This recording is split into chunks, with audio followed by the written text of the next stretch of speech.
திருச்சிற்றம்பலம். தென்னாருடைய சிவனே போற்றி, எந்நாட்டவர்க்கும் இறைவா போற்றி. திருச்சிற்றம்பலம். எல்லாம் வல்ல திருவருளாலும் குருவருளாலும் இயங்கிக் கொண்டிருக்கின்ற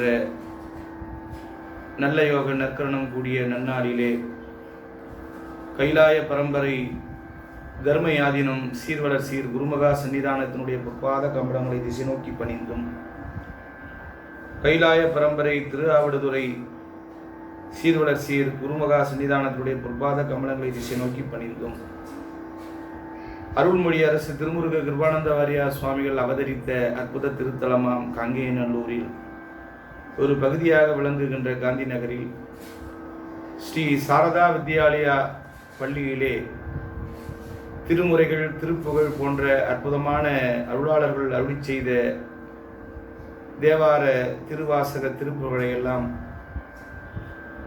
தகுந்த ஓதுவா மூர்த்திகளிடம் பயின்று வருகின்ற அன்பர் பெருமக்களுக்கும், இந்த யூடியூப் சேனலிலே பார்த்து கேட்டுக்கொண்டிருக்கின்ற அன்பர் பெருமக்களுக்கும் என்னுடைய பணிவான வணக்கத்தை இந்த நேரத்திலே தெரிவித்துக் கொண்டு, நாம் இப்பொழுது திருவாசகத்திலே 11வது தலைப்பாக தெள்ளேனும் என்று சொல்லக்கூடிய அற்புதமான இந்த தலைப்பிலே சில பாடல்களையும், திருச்சாழல் என்று சொல்லக்கூடிய தலைப்பிலே சில பாடல்களையும் நாம் இப்பொழுது சிந்திக்க இருக்கின்றோம், பாட இருக்கின்றோம்.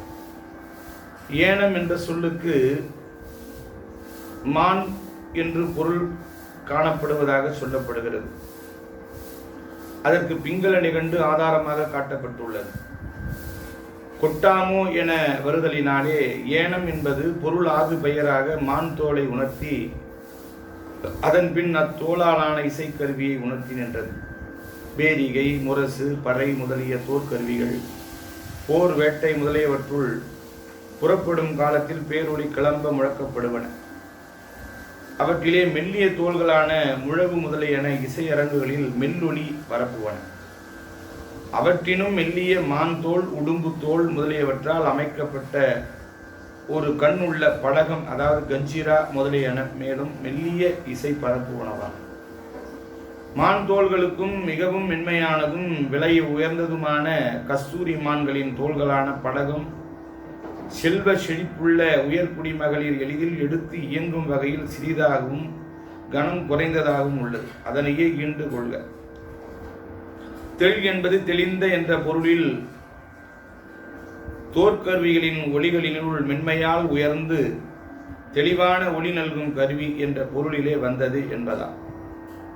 சிவபரஞ்சுடரின் புகழ்களை இசைத்தலில் திரு என்னும் அடைபுணர்ந்தார். நம் அடிகள் தில்லையில் தங்கியிருந்து தவமுயன்ற காலத்தில் இளமகளிர் படக முழக்குடன் உலகியல் பொருள்களை அமைத்து இசைப்பாடல் விளையாடுதலை கண்டிருக்கிறார் போலும். சிவபெருமானின் பொருள் சேர் புகழ்களை பாடல் பொருள்களாக அமைத்து படக ஒளியில் ஒன்றி இசை பாடும் வகையில் இப்பகுதியில் காணும் பாடல்களை அருளி செய்திருக்கிறார். திருக்கோத்தும்பி என்ற தலைப்பை போன முறை பார்த்தோம். அது கண்டத்தை மட்டும் கருவியாக கொண்டு பாட அமைந்தது. அடியார்க்கு நல்லார் தம் சிலப்பதிகார உரையிலே அறிவனார் எழுதிய பச்ச மரபு என்ற நூலிலே 5 விதமான கருவிகள், அதனால் அதுக்கு பச்ச மரபு என்று அதற்கு இலக்கணம் வகுத்தார். ஒன்று தோல் கருவி, இன்னொன்று துளைக்கருவி, நரம்பு கருவி, கஞ்சக்கருவி, மிடற்று கருவி. இதுதான் பஞ்சமரபு கூறும் நூல்.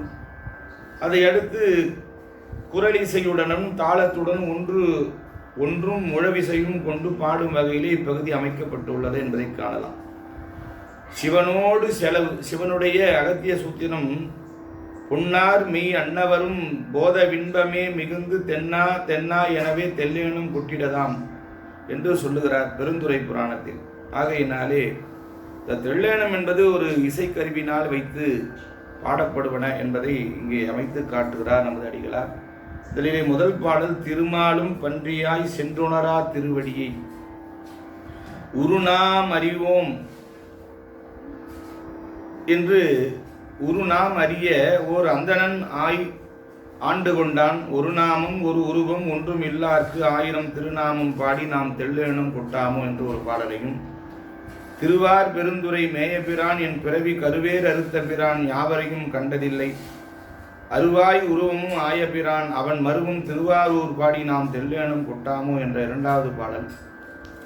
அதைத் தொடர்ந்து நமக்கு 11வது பாடலிலே கயல்மாண்ட கன்னிதன் பங்கன் என்னை கலந்து ஆண்டலுமே அயல் மாண்டு அறிவினை சுற்றமும் மாண்டு அவனி மேல் மயல் மாண்டு மற்றுள்ள வாசகமும் மாண்டு என்னுடைய செயல் மாண்டவா பாடி தெள்ளெனும் கொட்டாமோ என்று சொல்லக்கூடிய அந்த 11வது பாடலையும், வான்கெட்டு மாருதம் மாய்ந்து அடல் நீர் மண் கடினும் தான் கெட்டல் இன்றி சலிப்பு அறியா தன்மையனுக்கு ஊன்கெட்டு உயிர்கெட்டு உணர்வு கெட்டு என் உள்ளமும் போய் நான் கெட்டவா பாடி தெள்ளெனும் கொட்டாமோ என்று 18வது பாடல். ஆக 20 பாடலை பாடியிருக்கிறார் நமது தெள்ளெனத்திலே. அந்த 20 பாடலிலே 4 பாடல்களை நாம் உங்களுக்கு தேர்வு செய்து அந்த 4 பாடலுக்குரிய ஒரு அளவிலே பொருளை கண்டு அதற்கு இசையை கூட்டி அதை எப்படி பாடப்பட வேண்டும் என்பதை நாம் பார்த்து விடலாம். முதலிலே திருமாலும் பன்றியாய் சென்று உணரா திருவடியே என்று சொல்லுகிறார். அந்த பாடல் எப்படி அதற்கு அவர்கள் அந்த சுருக்கமாக அதனுடைய பொருள், திருமாலும் பன்றி வடிவம் கொண்டு கீழே அகழ்ந்து சென்று உணர இயலாத திருமிக்க அடிகளின் வடிவத்தை நாம் அறிந்து கொள்ளும் பொருட்டு ஒப்பற்ற மறையவன் வடிவு கொண்டு வந்து எம்மை அடியவனாக கொண்டவன் சிவபெருமான் தனக்கென ஒரு பெயரும் வடிவமும் சிறிதும் இல்லாத அவனுக்கு எண்ணற்ற திருப்பெயல்கள் இட்டு அவன் புகழ்களை இசைத்து பாடி நாம் தெளிந்த ஒளியுடைய படகத்தை முழக்குவோமாக என்று அந்த பாடலுக்கு அவர்கள் விளக்கம் காண்கிறார்கள். இதெல்லாம் உங்களுக்கு தெரியும். திருமாலும் பன்றியாய் சென்று உணரா திருவடின்னா திருவண்ணாமலையில் நடந்த வரலாறு. அந்த அற்புதமான வரலாற்றை எல்லாம் உங்களுக்கு நிறைய நீங்கள் படித்திருப்பீர்கள், கேட்டிருப்பீர்கள். ஒன்று மட்டும் நான் சொல்லுவேன், பணத்தினாலையும் கல்வியினாலையும் இறைவனை அடைய முடியாது என்ற தத்துவத்தை காண்பதுதான் அயனும் அரியும் அடிமுடி திருமுடிய அவர்கள் தேடி போனது. ஆனால் அந்த திருமால் ஏன் காண மாட்டாது திகைத்தார் என்பதையெல்லாம் பல பல புலவர்கள் பல நயம்பட உரைத்து இருக்கிறார்கள். அதை நான் பின்பு காண்போம். அந்த நகை அந்த தமிழினுடைய இன்பத்தை நாம் பின்பு அதை உணர்வோம் என்பதை சொல்லி, பணத்திற்கு அதிபதியாக வழங்கக்கூடிய அட்டலட்சுமிக்கு நாயகன் ஸ்ரீமன் நாராயணன், கல்விக்கு கலைவாணி கேள்வன் பிரம்மா, கல்வியினாலும் செல்வத்தினாலும் இறைவனை அடைய முடியாது என்ற தத்துவத்தை உணர்த்துவதுதான் திருமுடியும் திருவடியும் அயனும் ஆளும் காண்பறியாத அந்த நிலையை சொல்லுகின்ற தத்துவம். மறந்து போகாதீர். அன்னமாய் விசும்பு பறந்து அயன் தேட அங்கனே பெரியனி என்றெல்லாம் திருவிசைப்பார் சொல்லும். ஒவ்வொரு பாடலிலும் ஞானசம்பந்த பெருமான் அயனையும் திருமாலையும் சொல்லாத இடமே கிடையாது. அவருடைய பாடல்களிலே அதை ஒவ்வொரு பாடலிலும் அவர் சொல்லி போவார். அதிலே ராவணனை பற்றி வரும் 8வது பாடல். 9வது பாடலிலே அயனையும் திருமாலையும் சொல்லுவார். 10வது பாடலிலே சமன் சாக்கியரை சொல்லுவார். 11வது பாடலிலே அந்த பதிகத்தினுடைய பயனையும் அதை பாடியவன் அடியவன் என்று சொல்லி அந்த பதிக காப்பை முடிப்பார். இதுதான் ஞானசம்பந்தருடைய அந்த வரிசை முறை. அந்த அடிப்படையிலே ஒவ்வொரு பாடலிலும் 9வது பாடலிலே அயனையும் திருமாலையும் அந்த அடிமுடியை காண்பதை பற்றி எடுத்து எடுத்து இயம்புவார் பல வண்ணத்தில். அதை கண்டு நாம் காண்போம். ஆக இந்த அருமையான இந்த பாடலிலே சொல்லுகின்றார், ஒரு நாமும் ஒரு உருவம் ஒன்றும் இல்லாதார்க்கு 1000 திருநாம் பேராயிரம் பரவி வானூர் ஏத்தும் பெம்மானே என்று பாடுகிறார். ஒன்றும் இல்லாதார்க்கு 1000 திருநாமம் சொல்லி நாம் தெள்ளெனும் கொட்டாமோ என்று இந்த பாடலிலே சொல்லுகின்றார். ஆக அந்த பாடலை நாம் நீலமணி என்று சொல்லக்கூடிய அந்த அருமையான ராகம், ஒரு ஜனரஞ்சகமான ராகம், ரொம்ப அழகாக இருக்கும், பாட பாட இனிமையாக இருக்கும். அந்த பாடல் அந்த ராகத்தில் அமைந்தது. பல விதமான பாடல்கள்லாம் அமைந்திருக்கின்ற இறைவனை பற்றி நிறைய பாடியிருக்கிறார்கள். சுருக்கமாக சொல்ல போனால், என்ன கவி பாடினாலும் உந்தன் மனம் இறங்கவில்லை, இன்னும் என்ன சோதனை ஐயா முருகையா என்று மதுரை சோமு பாடி கேட்கவன். அவர்கள் அந்த அற்புதமான பாடலை பாடுகின்ற போது கண்களிலே தாரதாரையாக தண்ணீர் ஊற்றெடுத்துவர். அப்படியெல்லாம் அந்த ராகத்தை உருக்கி எடுத்துவிடும். ரொம்ப அழகான அந்த திரு ராகம் திரு நீலமணி. அந்த நீலமணியிலே பல திரையிசை பாடல்கள் வந்திருக்கின்றன. உங்களுக்கு நான் வகுப்பிலே சொல்லியிருப்பேன். அது எத்தனையோ படங்கள் எத்தனையோ அதில் அமைந்திருக்கின்றன. அந்த அமைப்பிலே நாம் ஆதி தாளத்தை கொண்டு நாம் இந்த பாடலை பாடச் செய்தோம்.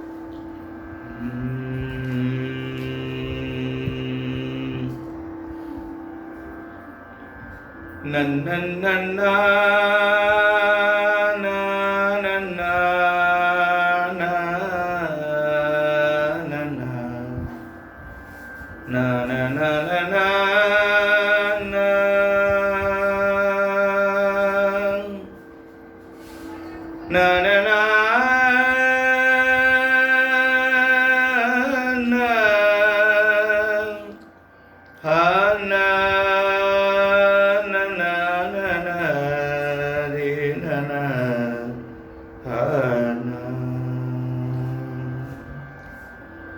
திருமாலும் பன்றியாய் சென்று உணரா திருவடியை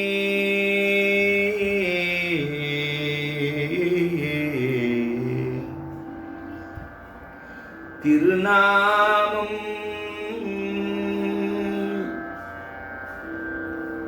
திருமாலும் பன்றியாய் சென்று உணரா திருவடியை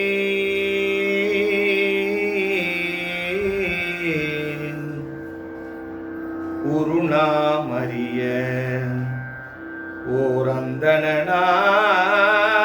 ஓரந்தனாய் ஆண்டு கொண்டான் அந்தனாய் ஆண்டு கொண்டான் ஒரு நாமம் ஓர் உருவம் ஒன்றும் இல்லார்க்கு ஆயிரம் திருநாமம் பாடி நாம் தெள்ளேனும் கொட்டாமோ நாம் தெல்லேனம்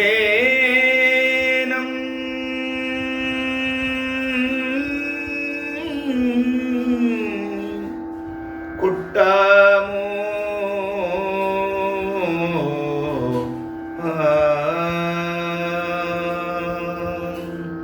திருமாலும் பன்றியாய் சென்றுணரா திருவடியை திருமாலும் பன்றியாய் சென்றுணரா திருவடியை உருணாம் அறிய ஓர் அந்தனாயாண்டு கொண்டான் திருமாலும் பன்றியாய் சென்றுணரா திருவடியை உருணாமறிய ஓர் அந்தனாயாண்டு கொண்டான் ஆண்டு கொண்டான்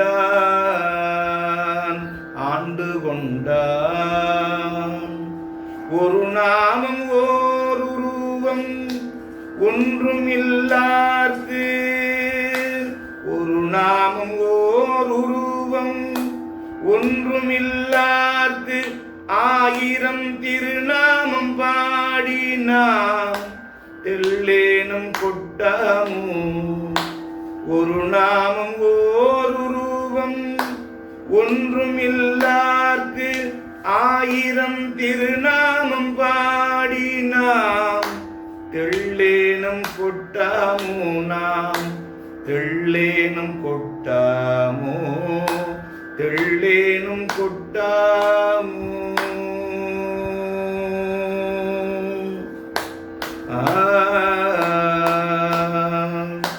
திருஆர் பெருந்தூரை மேய பிரான் என் புரவி கருவேரறுத்த பின் யாவரையும் கண்டதில்லை திருஆர் பெருந்தூரை மேய பிரான் என் புரவி கருவேரறுத்த பின் யாவரையும் கண்டதில்லை அருவாய் உருவமும்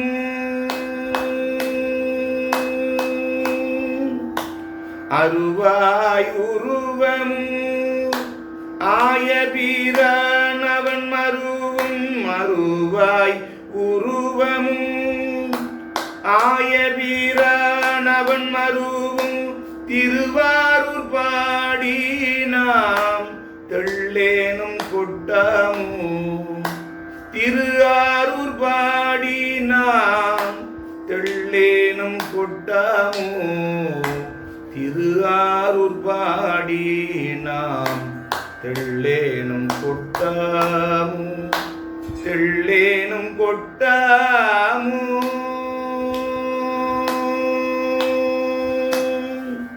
என்று படி அதை உருகி சிவனோடு அடைவு, சிவனோடு சென்று கூடுதல், மெய்போத இன்பமே மிகுதல். அப்படி அந்த சிவனை சீர்சிறக்க பாடுதல் தான் இந்த அற்புதமான தெள்ளேனும். அழகாக பாடுகிறார். அந்தணனாய் ஆண்டு கொண்டான். அந்தன் என்ற சொல்லுக்கு ஒப்பற்ற என்று பொருள். ஒருவன் இறைவனுக்கு நிகராக கூறக்கூடியவர் ஒருவும் இல்லாது. அந்தணனா என்பன அழகிய குளிர்ச்சி பொருந்தியவனாக என்பது திருக்குறள் உரையில் பரிமேலழகர் எடுத்து காட்டுகிறார். அயனுக்கும் திருமாலுக்கும் செம்மையாக தோன்றினான், அழலுருவாக தோன்றினான். அது நெருப்பு மீன் அடியவர்களுக்கு குளிர்ச்சியாக வருகிறான் என்பதை பொருத்துகிறார். அந்தணன் என்பது அழகிய தட்பத்தினை உடையார் என ஏது பெயராகலின் அஃது அவ் அருளுடையார் மேலன்றி செல்லாது என்பது கருத்து என்பது விளங்குவது. ஆண்டு கொண்டான் என்ற சொல்லினாலே நமக்கு என்ன தகுதியின்மையை பொருட்படுத்தாது அடிமையாக ஏற்றுக்கொண்டான். கடையவனேனே கருணையினால் ஆண்டு கொண்டான், தகுதியினால் அல்ல. நான் ஏற்கனவே சொல்லுவேன், ஒரு ஆசிரியர் தன்னுடைய மாணாக்கனுக்கு அந்த பரீட்சையினுடைய முடிவிலே வினாத்தாள்களை எல்லாம் திருத்துவார். திருத்துகின்ற போது 40 மார்க் பாஸ் மார்க், 1 மார்க் குறையுது. அந்த 1 மார்க்கினாலே அவனை ஃபெயில் ஆக்கிடலாம், தோல்வியுறச் செய்திடலாம். ஆனால் தகுதி இல்லை. என்ன செய்வார் ஆசிரியர்?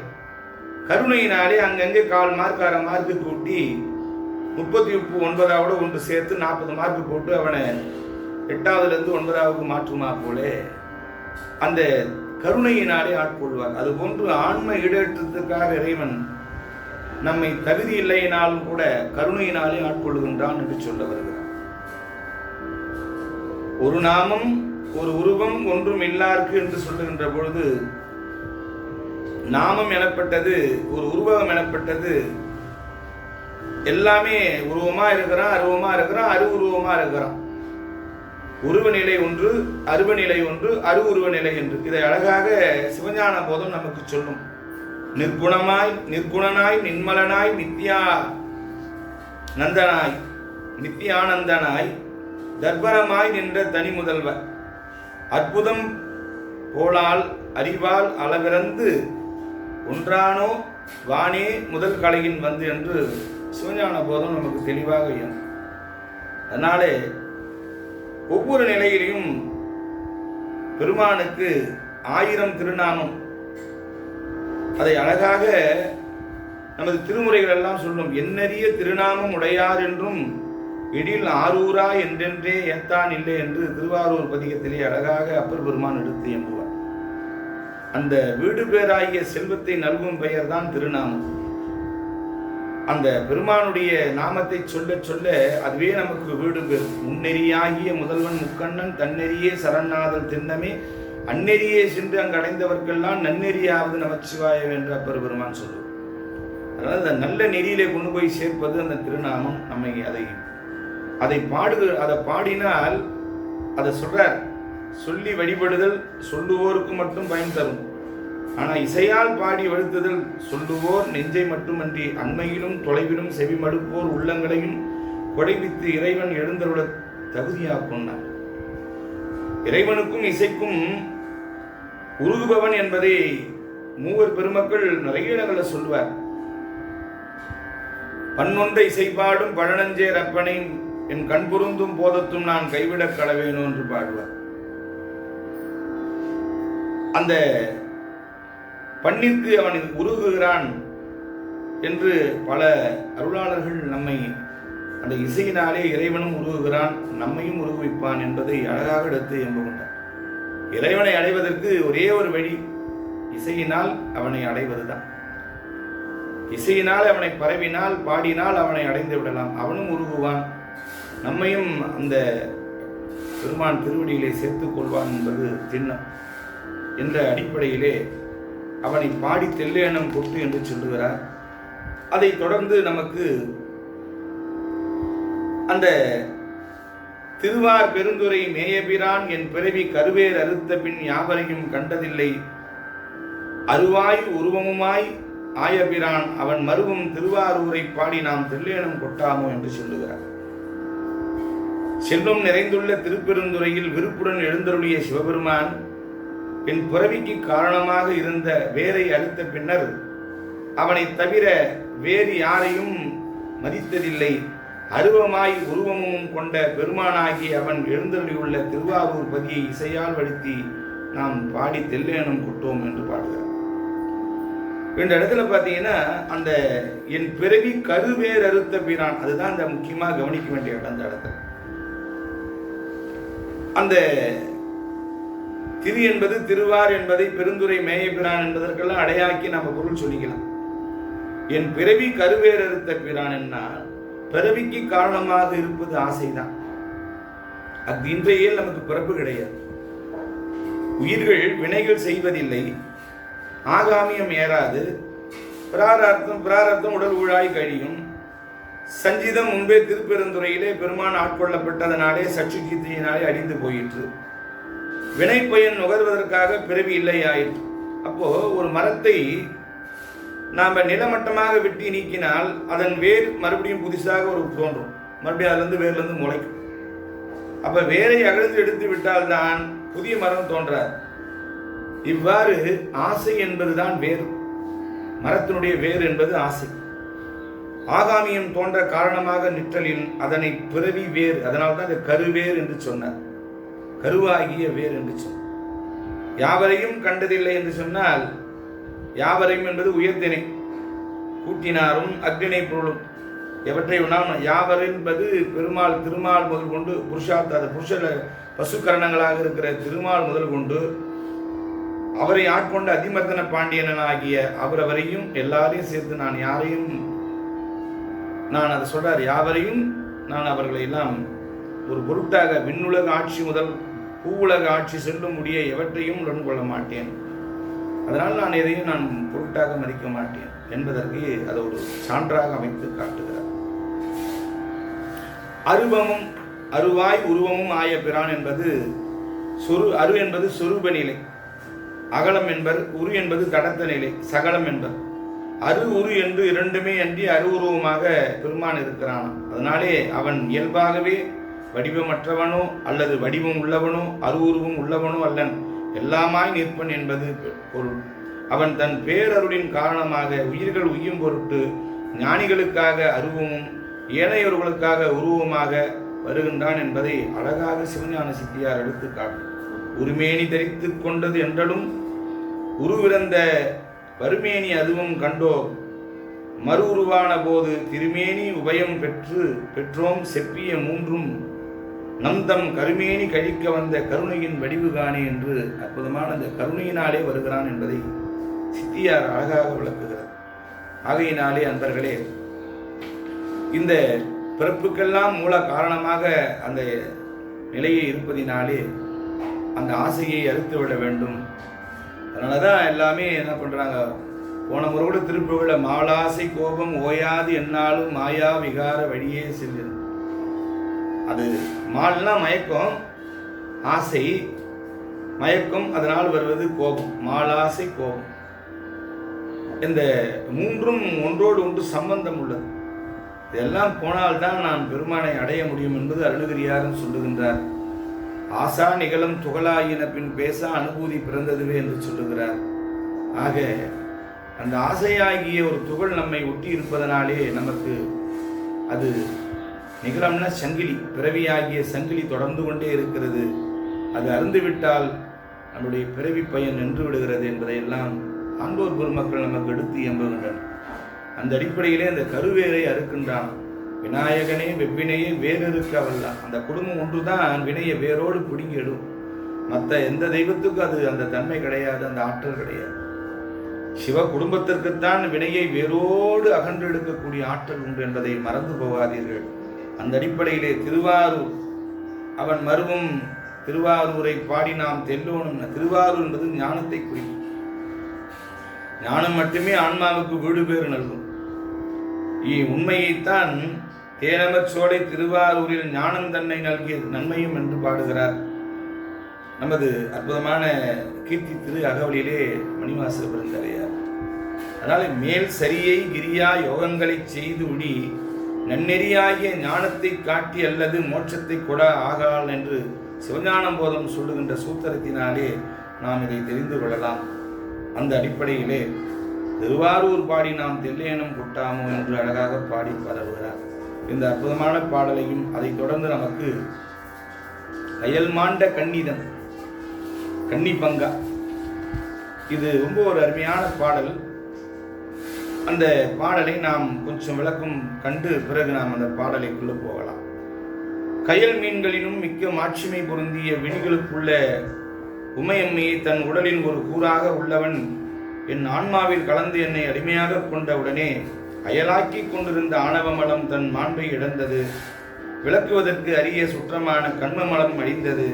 நில உலகில் கொண்டிருந்த மயக்கம் அடிந்தது. அதன் காரணமாக உள்ள வாய்மொழி உடிந்தது என என் தொழில்கள் அடிந்த பின்பு வழியை பாடல் பொருளாக அமைத்து இசையால் வழுத்தி நாம் தெல்லேனும் கொட்டுகின்றோம் என்று பாடி பரவுகிறார்.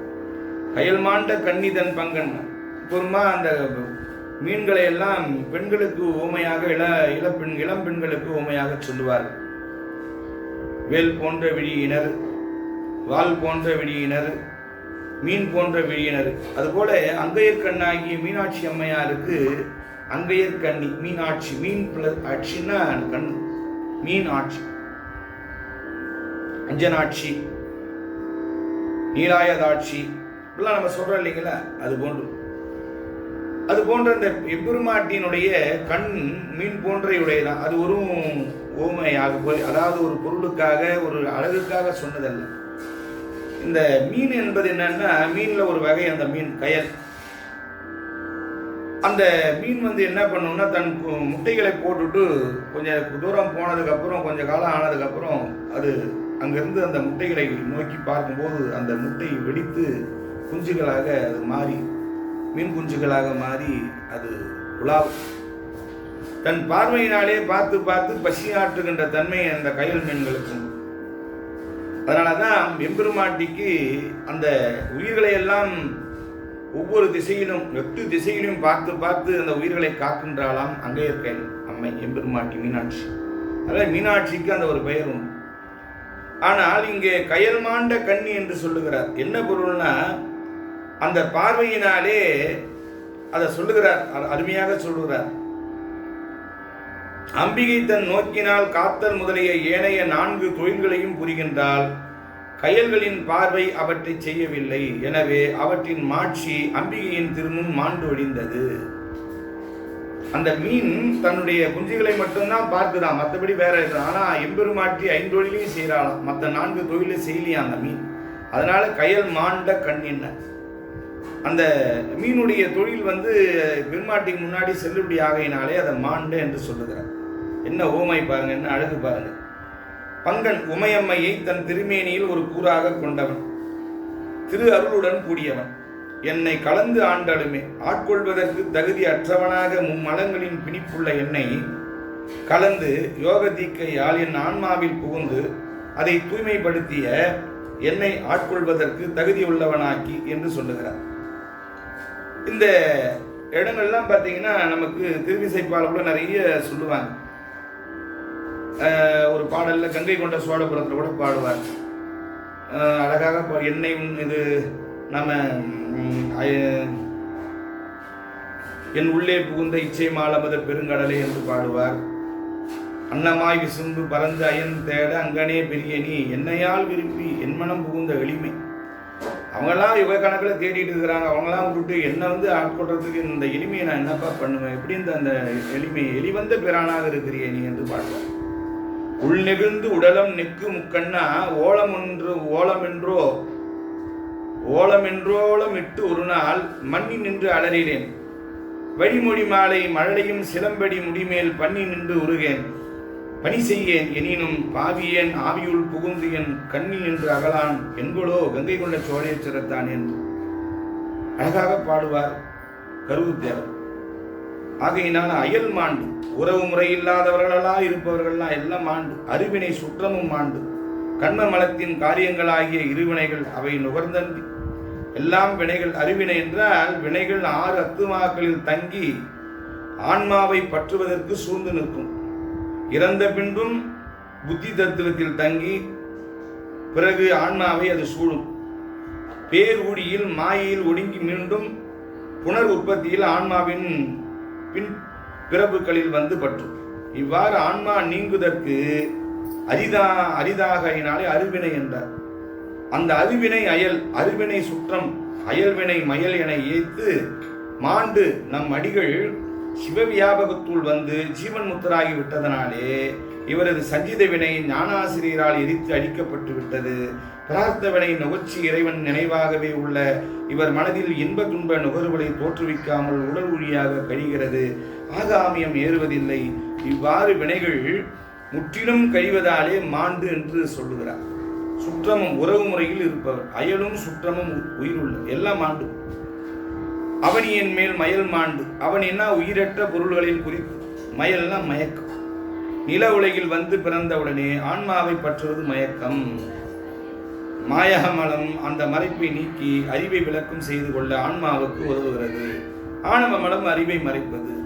அப்போ ஆணவ மலம் இருள்மயமானது, மாயாமலம் ஒளிமயமானது. ஆனால் எங்கும் வியாபகமாக உள்ள ஆணவ மலம் மாயாமலத்துள்ளும் விரவுகின்றதனாலே இக்கலைப்பின் பயனாக அறிவை விளக்க வந்த மாயாமலம் ஈண்டு திரிபுணர்ச்சியை தருகிறது. சுத்தமாயில் இறைவன் நேர எழுந்துள்ளதால் அங்கு ஆணவ மலத்தின் ஆற்றல் செயல்படுகிறது.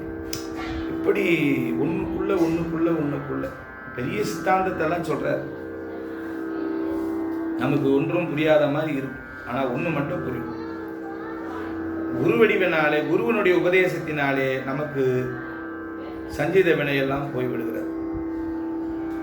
சஞ்சித வினை போனதுக்கு அப்புறம் பிராரத்த கண்மை, அது உங்களுக்கு எல்லாம் புரியும். உங்களுக்கு அந்த பிராரத்தத்தை நாம் என்ன பண்ணோம்? இறைவன் திருவுருளாலே, இறைவன் நாமத்தினாலே அதை ஊழியா கழிச்சுடலாம்.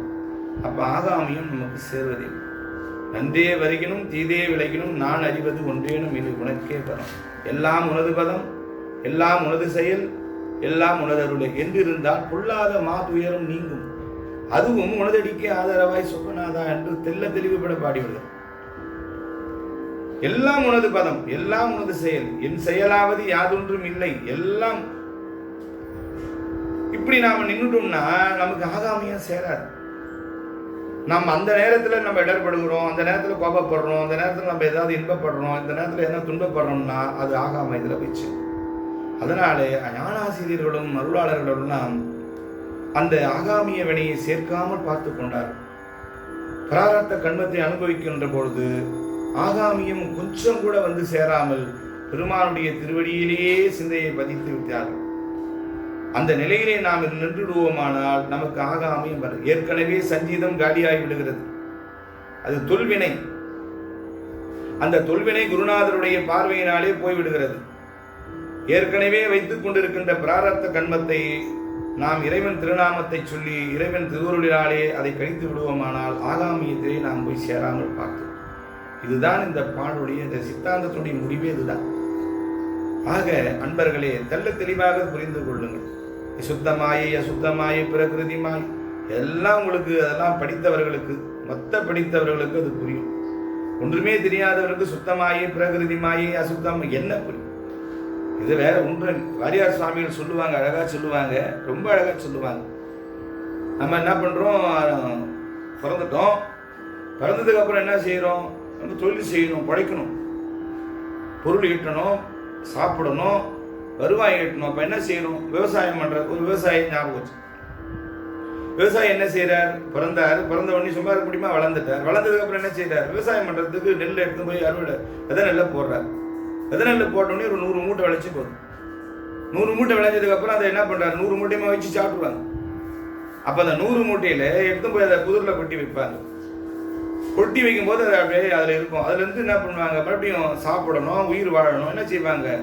அந்த குதிரில கீழே ஒரு பக்கம் ஹோல்ஸ் வச்சிருப்பாங்க. அந்த ஹோல்ஸுக்குள்ள கொஞ்சம் எடுப்பாங்க, ஒரு மூட்டை எடுப்பாங்க, அதை வெடிப்பாங்க. வெடிச்சதுக்கு அப்புறம் அதை அரிசி ஆக்கி அதை சாப்பிடுவாங்க. சாப்பிட்டுன்னு இருக்கும்போது சும்மா இருக்க முடியுமா? அப்ப என்ன பண்றோம்? சும்மா இருக்கும்போது அதை என்ன செய்யறோம்னா, நம்ம அந்த மறுபடியும் என்ன பண்றோம்? விவசாயம் பண்ணுவோம். அப்போ கொஞ்சம் மறுபடியும் விதை நெல்லை போடுவோம். போட்டு அதை அறுவடை பண்ணி மறுபடியும் 100 மூட்டை ஆகும்.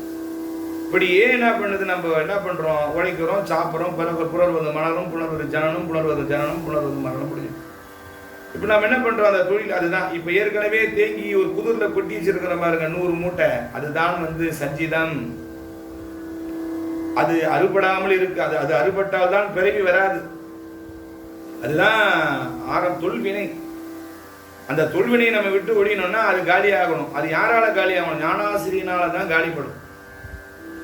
இறைவனே ஞானாசிரியனாக நம்மை அதை ஒழிவிப்பான். அது ஒழிந்த பிறகு இப்போ நம்ம பிறந்துட்டோம் இல்லையா? அந்த வினை கர்மா எடுத்துட்டோம் இல்லையா? வினை உள்ளளவே தேகம் கண்டாய். வினையை எடுத்துட்டோம். வினையினாலே தேகம் வந்தது. தேகம் வந்ததுக்கு அப்புறம் நம்ம என்ன பண்றோம்? அதனால நம்ம பல கர்மாக்களை ஈட்டுறோம். மனமொழி மெய்யலினாலே கர்மாக்களை ஈட்டுறோம். வாயினால பேசுறோம், அதனால ஒரு வினை வருது. மனசினால நினைக்கிறோம், அதனால ஒரு வினை வருது. செயல்பாட்டினால ஒரு வினை வருது. இதெல்லாம் செய்யும் போது இது என்ன பண்ணணும்னா, ஏற்கனவே விவசாயம் பண்ணி மறுபடியும் எடுத்து போயிட்டு குதிரில் மறுபடியும் 100 மூட்டை நெல் விளைஞ்சமா இப்போ மறுபடியும் ஒரு 100 மூட்டை விளைச்சல் உருவாக்கும். 100 மூட்டை விளைச்சல் ஆனதுக்கு அப்புறம் ஏற்கனவே ஒரு 100 மூட்டை, அதுல இருந்து தான் ஒன்று எடுத்து மீதி 99 மூட்டை நிக்குது. மீண்டும் என்ன பண்றாங்க? ஒரு மூட்டை நெல்லை சாப்பிட்றதுக்குள்ள மறுபடியும் 100 மூட்டை விளைச்சல உருவாக்கி. ஏற்கனவே 99, இப்போ ஒரு 100 என்னாச்சு? 199 மூட்டை நெல்லுக்கு நம்ம ஏற்கனவே தேக்கமாய் போச்சு. இது மாதிரி தான் ஒவ்வொரு பிறப்பும். எழுகடல் மணலை அளவிடன் அதிகம் எனது இடப்பிறவி அவதாரம். புரியுதுங்களா? இதுதான் பிறப்பு வருவதனுடைய தொடக்கம்.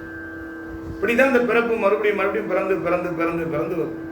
அப்போ இதுதான் சித்தாந்தம் என்ன சொல்லுது என்பது, தொல்வினை என்பது சஞ்சீதமாகவும், கர்மாக்களை அனுபவிப்பது பிராரத்தமாகவும், ஆகாமியம் என்பது நாம் ஏற்கொண்டவே விளைச்சலை பண்ணி மறுபடியும் அறுவடை பண்ணி மறுபடியும் நெல் மூட்டைகளை சேர்ப்பது ஆகாமியமாகவும் சொல்லப்படும். உருவகம் இருக்கிறது. ஆகையினாலே சஞ்சீதம், பிராரத்தம், ஆகாமியம். அந்த சஞ்சீதம் என்பது குருவருளினாலே, குரு நாமத்தினாலே, அவனுடைய தீட்சையினாலே அது வேரோடு அடிந்து விடுகிறது. பிராரத்தம் என்பது வினையின் காரணமாக பிறந்த காரணத்தினாலே பெருமானுடைய திருப்பெயரையும் அவன் நாமத்தையும் புகழ்ந்து பாடி அவனுடைய புகழை சொல்லி அவனை தியானம் செய்து பூஜை செய்து அந்த நிலையிலே நாம் வருவதெல்லாம் சிவார்ப்பணம் சிவார்ப்பணம் சிவார்ப்பணம் என்று சொல்லிவிடுவோமானால் ஆகாமியத்திலே நாம் போய் சேராமல் அந்த புதுசாக ஒரு விளைச்சலை உண்டு பண்ணாமல் நாம் தப்பித்து விடலாம். அதிலிருந்து நமக்கு ஒரு இடர்பாடு வருகிறது. எல்லாம் இறைவன் தந்தது. ஒரு சந்தோஷம் வருது, இறைவன் தந்தது. துக்கம் வருவது, இறைவன் தந்தது. இப்படி எண்ணி சந்தோஷம் வருகின்ற போதும் அதை பெருமான் திருவடியிலே சமர்ப்பணம், துக்கம் வருகின்ற போதும் பெருமானுடைய திருவடியிலே சமர்ப்பணம். நன்றே செய்வாய் பிழை செய்வாய் நானோ இதற்கு நாயகமே என்று எப்படி நமது அடிகளார் வேறொரு இடத்திலே சொல்லுகிறாரோ அதுபோல அதையெல்லாம் அவனுடைய திருவடியிலே ஒப்படைத்து விட்டு சிவார்ப்பணம் சிவானுபூதியிலே நாம் இருந்தோம். எது வந்தாலும் சரி, எந்த நிலையிலும் நமக்கு ஒரே நிலையில இருந்துட்டோம்னா நமக்கு ஆகாமியத்துல போய் அகப்பட மாட்டோம். அதைத்தான் இந்த பாடல் சொல்லுகிறது, ரொம்ப அற்புதமாக சொல்லுகிறது. எல்லாம் ஆண்டு விடுகிறது என்றார். கயல் மாண்ட கண்ணி தன் பங்கன் என்னை கலந்து ஆண்டலுமே அயல் மாண்டு அறிவினை சுற்றமும் மாண்டு அவனியின் மேல் மயல் மாண்டு மற்றுள்ள வாசகமும் மாண்டு என்னுடைய செயல் மாண்டவா பாடி எல்லாம் ஆண்டு போய் விடுகிறது என்று சொல்லுவார். அப்படி இருக்கிற அந்த பெருமானை தெல்லேனும் கொட்டாமோ என்று அழகாக பாடி பரவுகிறார். ஆகையினாலே செயலற்று இருக்க சிவானந்தமாகும். செயலற்று இருப்பார் சிவயோகம் தேடார். செயலற்று இருப்பார் ஜெகத்தோடும் கூடார். செயலற்று இருப்பார்க்கே செய்தி உண்டாமே என்று அழகாக திருமத் சொல். வீட்டில் இருக்கில் நாட்டில் போகில் என் கூட்டில் வாழ் சாத்தி நின்று உந்தி பெற கூடப்படாதென்று உந்தி பெற என்று திரு உந்தியாரும் அதைத்தான் தெளிவாக சொல்லுகிறது நண்பர்களே. ஆகையினாலே செய்தற்கரிய செயல் பலவும் செய்து பலர் எய்தற்கரியதனை எய்தினார்கள். ஐயோ நாம் செய்யாமை செய்து செயலறுக்கலாய் இருக்க செய்யாமை செய்யாதவார் என்று திரு கலிற்றிப்படியாரலே இடித்து உரைத்து சாஸ்திர நூலும் நமக்கு விளக்குகிறது என்பதை சொல்லி இந்த அற்புதமான பாடல் அயல் மாண்ட கண்ணி என்று சொல்லக்கூடிய அந்த பாடல். அதைத் தொடர்ந்து நமக்கு வான்கட்டு மாருதம் மாய்ந்து அழல் நீர் மண்கடினும் தான் கெட்டல் இன்றி சலிப்பறியா தன்மையனுக்கு ஊன்கட்டு உயிர்கட்டு உணர்வு கட்டு என் உள்ளமும் போய் நான் கட்டவா பாடி தெள்ளையனும் கொட்டாமும் என்று பாட வருகிறார். ஒவ்வொரு பாடலும் தத்துவங்கள் தான்.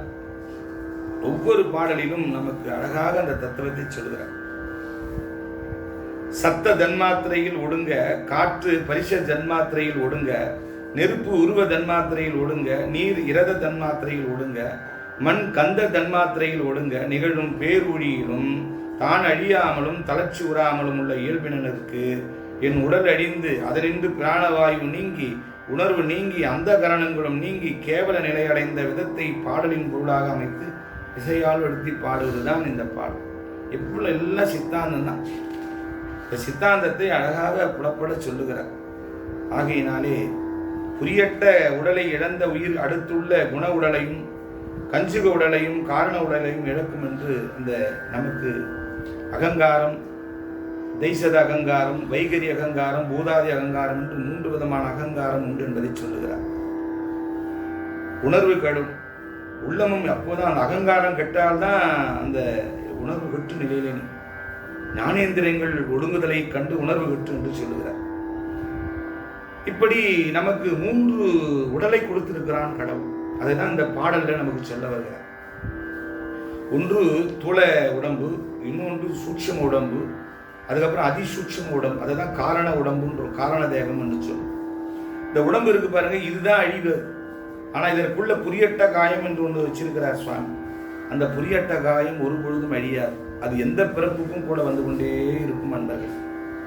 இது இப்ப நாம் இந்த உடம்பு மானிட சட்டை தாண்டி இருக்கிறோம். மானிட சட்டை தாங்கி வச்சு இந்த மானிட உடம்பு எடுத்திருக்கிறது. இது ஒரு நாளைக்கு கிழியும், இது ஒரு நாளைக்கு அழுகும், இது ஒரு நாளைக்கு அடிபடும் இடிபடும். அதனால இந்த உடம்பு அழியக்கூடியது. ஆனா உள்ள இருக்கிற தூள சூட்சம் உடம்பும் அதிசூட்சம உடம்பும் என்னைக்கு அழியாது. அது எல்லா பிறப்பிலும் கூட வந்து நேரும். ஆனால் அந்த நிலையும் அழிகின்ற நிலை தான் ஜீவன் முத்தர் நிலை. அதுதான் பேரிந்த அந்த மோன நிலை, புத்தி நிலை. அந்த நிலைக்கு தான் இறைவன் நம்மளை அழைத்து கொண்டு போக விரும்புகிறான். அதற்குத்தான் இத்தனை இயக்கம் நடந்து கொண்டிருக்கிறது. இதை சொல்ல வருகிறார். வான்கட்டு மாருதம் மாய்ந்து அயல் நீர் மண் கடினும் தான் கட்டல் இன்றி சலிப்பு அறியாத தன்மையனுக்கு என்று சொல்லுகிறார். அந்த ஒவ்வொரு நிலையும் நமக்கு எடுத்து எம்புகிறார். ஆகையினாலே இந்த அருமையான இந்த பாடலெல்லாம் நம்மை இந்த பூத சரீரம் விட்டு இந்த புரியட்ட காயத்தோடு அதையும் ஒரு காலத்திலே அதை கழற்றி விட்டு அந்த முத்தியாகிய நிலையிலே போய் நான் கிட்டவா பாடி தெல்லுகணம் கொட்டாமோ என்று அழைக்கின்ற நிலை பெரிய சமாச்சாரம். அதை நான் சொன்னேன்னா பாடலே எடுக்க முடியாது. இதெல்லாம் பெரிய பெரிய மணிக்கணக்காக யுகக்கணக்காக சிந்திக்க வேண்டிய ஒன்று. அதனால தான் உங்களுக்கு நான் அதை சுருக்கமாக சொல்லிட்டேன். இப்போ போன பாடலில் நான் சொன்னது என்னன்னா வினை பயன் அந்த நிலையை சொல்றார். என்னென்ன சொன்னார்? 3 வினை இருக்கிறது. அந்த 3 வினை கழிந்தால் இறைவனோடு நாம் ஒன்றிவிடலாம் என்பது அந்த பாடல். இதில் அதே மாதிரி 3 உடம்பு இருக்கிறது. இந்த 3 உடம்புல நாம் ஒரு மேலே இருக்கிற உடம்பு தான் நம்ம கண்ணுக்கு தெரியுது. ஆனால் இது அழியக்கூடியது. மீதி இருக்கிற 2 உடம்பு அழியாது. புரியட்ட காயம் அழியாது. காரண உடம்பு, சூட்சம உடம்பு, அதிசூட்சம உடம்பு அழியாது. அது கூடவே பிறவிகள் தோறும் வந்து கொண்டு இருக்கும். அதையும் ஒரு காலத்திலே பெருமானுடைய திருவுருளினாலே ஒழித்து முக்தி ஆகிய வீட்டின்பத்துக்கு சேருகின்ற அந்த நிலையை பெற வேண்டும் என்பதற்காகத்தான் இந்த பாடலிலே நான் கட்டவா பாடி தெல்லியனம் கொட்டாவோ என்ன சொல் ஊன் கட்டு உயிர் கட்டு உணர்வு கட்டு. ஊன் ஆகிய அந்த ஊன் உடம்பு சரீரம் எல்லாம் கெட வேண்டும். உயிர் சித்தத்திலே பதிந்திருக்கிற அந்த உயிர் உணர்வு, அந்த உணர்வு தான் அந்த அகங்காரம், நான் எனது என்ற மமாகாரம் அகங்காரம் எல்லாம் அது அடியும். அதெல்லாம் அடி உணர்வு கட்டு. என் உள்ளமும் போய், அந்த உள்ளமும் எல்லாம் உள்ளமும் போய் என்பதற்கு என்ன சொல்றார்? சித்தம் மனம் என்ற பெயரில் அந்த அகங்காரத்தில் அதுதான் அந்த தைசத அகங்காரத்தில் ஒடுங்கும். அந்த கரணங்கள் 4ம் ஒடுங்கும் நிலையே உள்ளமும் போய் என்றார் என்று குறிப்பால் சொல்லுகிறார். உள்ளமும் போய் எண்ணின் கண் வந்த வினை என்பதையெல்லாம் நான் கெட்டவா புரியட்ட உடலை இழந்த உயிர் அடுத்துள்ள குண உடலையும் கஞ்சுக உடலையும் காரண உடலையும் இழக்கும். குணத்துவம் மூலப்பகுதியாக மாறும். அது கலைக்குள் ஒடுங்கும். கலை காரிய மாயில் ஒடுங்கும். அசுத்த மாயில் அனந்த தேவர் சக்தியால் கலப்புண்ட பாகம் அசுத்த மாயா தத்துவம் ஒண்ணுமே புரியாது. இந்த மாயில ஒடுங்குது, அந்த மாயில ஒடுங்குது. புரியுதுங்களா எங்களை உங்களுக்கு? ஒன்றோடு ஒன்று, அதுதான் உங்களுக்கு சுருக்கமாக சொன்னேன். ஒன்றோடு ஒன்று எப்படி ஒரு சட்டி பானைக்குள்ள, ஒரு சட்டிக்குள்ள, ஒரு பாத்திரத்துக்குள்ள ஒன்று ஒடுங்கி எல்லாம் அடங்கி போய் கடைசியில் போய் நிற்குமா போல மூலக்கருளில். அதை மணிவாசகரே சொல்லுவார். எல்லாம் அதாவது அழகாக எடுத்து சொல்லுவார். ஒன்றாக எல்லாம் நீ இருப்ப, அனைத்தும் உனக்குள்ள இருக்கும்டா. எல்லாம் உனக்குள்ள, எல்லாமா நீ இருப்ப, பறந்து இருப்ப, ஆனா அதுக்குள்ள இருக்கணும். எல்லாமா காண்பது ஒன்று, பரத்தையே காண்பது ஒன்று. இதைதான் விநாயகரும் முருகப்பெருமானும் எடுத்து காட்டினாங்க. உலகம் முழுக்க இறைவன் இருக்கிறான் என்பதை என்ன பண்ணார்? ஒரு நொடியில மயில்ல வலம் வரார் சுவாமி. உலகடைய ஒரு நொடியில் சிவனை வலம் வரும் அளவில் உலகடைய போயிட்டு வராரு. நம்ம மயில் வருத்துன்னு சொல்லும். அப்படி அந்த மயில் ஒரே ஒரு நொடியில ஒரு நொடியில போய் உலகம் அனைத்தையும் சிவபரம்பொருள் இருக்கிறான்னு காட்டுறது தான் முருகப்பெருமான். சிவனுக்குள்ளவே உலகம் இருக்குது காண்பதுதான் விநாயகர் பெருமான் தத்துவம். அப்பா அம்மாவை சுற்றி வந்து படத்தை வாங்கிட்டார். அந்த ஞானமாகிய ஞானத்தை பெறுவதற்கு 2 நிலை. ஒன்று, எல்லா விதமாய் இருப்பது ஒருவன் இறைவன், இறைவனுக்குள்ளவே உலகம் இருப்பது ஒன்று. இந்த ஞானத்தை புரிந்தவர்களுக்கு ஞானப்படம் கைகூடும் என்ற தத்துவத்தை காட்டுவதுதான் அந்த ஞானப்படம். இதை இந்த இடத்துல சொல்லுகிறார். ஆகையினால எல்லாம் ஒன்றோடு ஒன்று அடங்கி ஒடுங்கி எல்லாம் இருப்பதனாலே எல்லாம் அதற்குள்ள அடங்கி விடுகிறது என்பதை ரொம்ப தெளிவாக எடுத்து இயம்புகின்றார் பெருமகன் நம்மளுடைய அடிகளார். ஆகையினாலே அன்பர்களே, இந்த அருமையான ஒவ்வொரு பாடலிலும் ஒரு தத்துவத்தை சொல்லுகிறார். நான் முதலில் பாடினது என்ன? திருமாலும் பன்றியாய் சென்று உணரா திருவடி என்று சொன்னோம். அதிலே பார்த்தோமானால் எம்பெருமானுக்கு உருவமும் கிடையாது, அருவமும் கிடையாது, அருவுருவமா நிற்கிறான். அவனுக்கு 1000 திருநாமம் இருக்கிறது என்று சொல்லுகிறார். பிறகு 2வது பாடலே கருவேறு. இந்த பிறப்புகளுக்கெல்லாம் ஆசையாகிய அந்த கருவேர் அது பெருமான் திருவருளினாலே தான் அடியும் அகலும், அதை ஒழிக்க முடியும் என்பதை இந்த பாடலிலே கருப்பொருளாக வைக்கிறார். அப்படி இருக்கிற திருவாரூரிலே இருக்கிற அந்த ஞானமாகிய அந்த ஞானத்தை அடைந்தால் பெருமானுடைய திருவடியை அடைந்து விடலாம் என்பதை காட்டுகிறார். பிறகு அந்த கயல் மாண்ட கன்னித்தன் பங்கல் மயல் மாண்டு மற்றுள்ள வாசகம் மாண்டு எல்லாம் செயல் மாண்டு, எல்லாமே அதிலே அந்த வினைகள் எல்லாம் மாண்டு விடுகின்றன. அந்த கண்மமலம், மாயாமலம், அந்த ஆணவ மலம் எல்லாம் நீங்கி பெருமானை அடைகின்ற உபாயத்தை இதை சொல்லுகின்றார். இதுல வான்கெட்டு ஊன்கெட்டு உயிர்கெட்டு என்ற உடம்பு சொல்லுகிறார். புரியட்ட காயம், சரீர உடம்பு, அதாவது தூள உடம்பு, சூட்சம உடம்பு, அது சூட்சம உடம்பு ஆகிய இந்த 3 உடம்பையும் எவ்வாறெல்லாம் விடுத்தல் வேண்டும், விடுத்து பெருமான் திருவடி அடைய வேண்டும் என்ற ஒரு செய்தியை இதை பதிவு ஒட்டி காட்டிவிடுகிறார். ஆக இந்த 4 பாடல்களும் 4 நிலையை நமக்கு எடுத்து இயம்புகின்றன என்பதை சொல்லி இந்த அருமையான இந்த முதலிலே 2 பாடலை பாடினோம். இதை தொடர்ந்து கயல் மாண்ட கன்னித்தன் பாடலையும் வான்கெட்டு என்ற பாடலையும் பாடி பிறகு அந்த 4 பாடலையும் ஒருவாறு உங்களுக்கு அதை இசை கூட்டி பாடி விடுகிறேன் என்பதை சொல்லி இப்பொழுது இந்த பாடலுக்கு நாம் உள்ளே நுழைகிறோம்.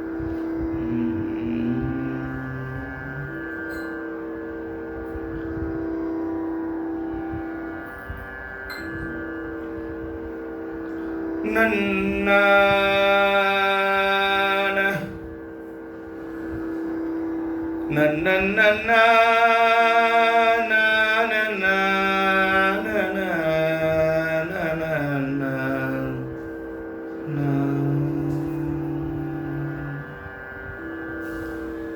கயல் மாண்ட கன்னிதன் பங்கன் என்னை கலந்து ஆண்டலுமே,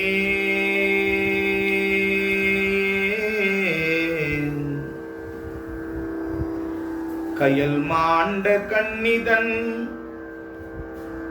பங்கன் என்னை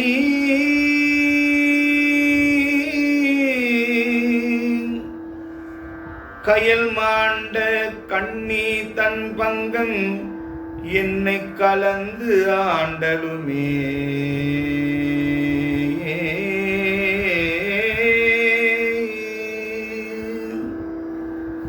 அயல் மாண்டு அருவினை சுற்றமும் மாண்டு அவனியின் மேல் மயல் மாண்டு மற்ற உள்ள வாசகமும் மாண்டு என்னுடைய செயல் மாண்டவா பாடி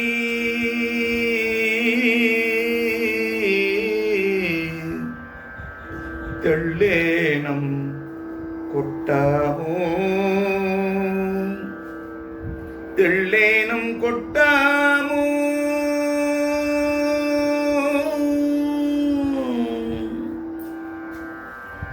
என்னுடைய செயல் மாண்டவா பாடி தெள்ளேனும் கொட்டாமோ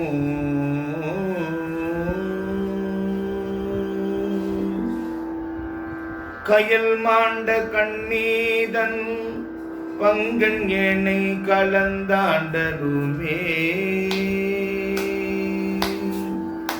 கயல் மாண்ட கண்ணீதன் பங்கன் என்னை கலந்தாண்டலுமே அயல் மாண்டு அருவினை சுற்றம் மாண்டு அவனியின் மேல் கயல் மாண்ட கண்ணீதன் பங்கன் என்னை கலந்தாண்டலுமே அயல் மாண்டு அருவினை சுற்றமும் ஆண்டு அவனியின் மேல் கயல் மாண்ட கண்ணி தன் பங்கம் என்னை கலந்தாண்டலுமே அயல் மாண்டரு வினை சுற்றம் மாண்டு அவனியின் மேல் மயல் மாண்டு மற்றுள்ள வாசகமும் ஆண்டு என்னுடைய செயல் மாண்டவா பாடி தெள்ளேனும் கொட்டாமும் மயல் மாண்டு மற்றுள்ள வாசகம் மாண்டு என்னுடைய செயல் மாண்டவா பாடி தெள்ளேனும் கொட்டாமோ தெள்ளேனும் கொட்டாமோ தெள்ளேனும் கொட்டாமோ வான்கெட்டு மாருதம் மாய்ந்து அழல் நீர் மண்கடினும் தான் கெட்டலின்றி சளிப்பறியா தன்மையனுக்கு வான்கெட்டு மாருதம் மாய்ந்து அழல் நீர் மண்கடினும் தான் கெட்டலின்றி சளிப்பறியா தன்மையனுக்கு வான்கெட்டு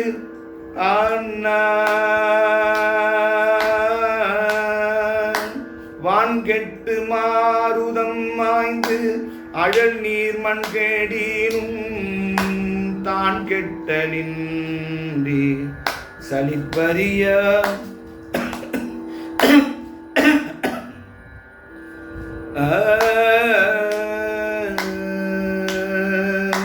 தான் கெட்டலின்றி சளிப்பறியா தன்மையனுக்கு ஊன் கெட்டு உயிர் கெட்டு உணர்வு கெட்டு என் உள்ளமும் போய் ஊன் கெட்டு உயிர் கெட்டு உணர்வு கெட்டென் உள்ளமும் போய் நான் கெட்டவா பாடி தெள்ளேனும் கொட்டாமோ நான் கெட்டவா பாடி தெள்ளேனும் கொட்டாமோ உன் கெட்டு உயிர் கெட்டு உணர்வு கெட்டு என் உள்ளமும் போய் நான் கெட்டவா பாடி தெள்ளேனும் கொட்டாமோ தெள்ளேனும் கொட்டாமோ தெள்ளேனும் கொட்டாமோ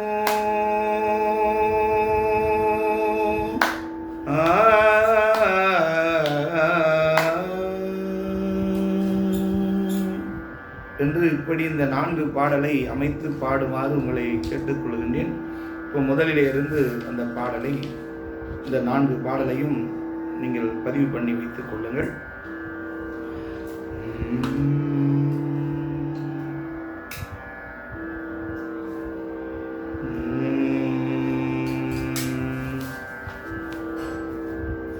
நன்னா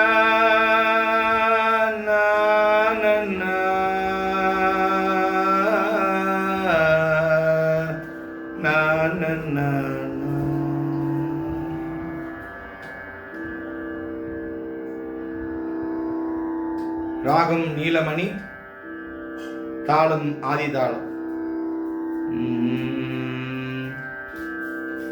திருமாலும் பன்றியா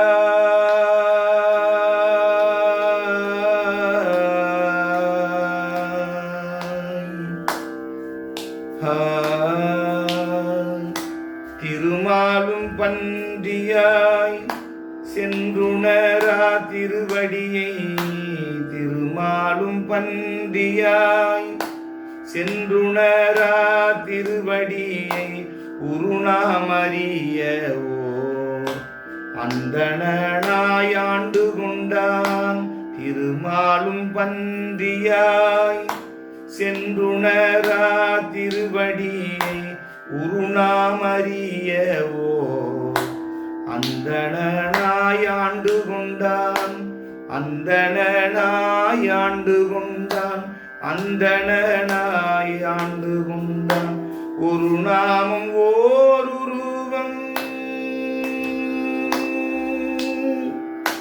ஒரு நாமம் ஓர் உருவம்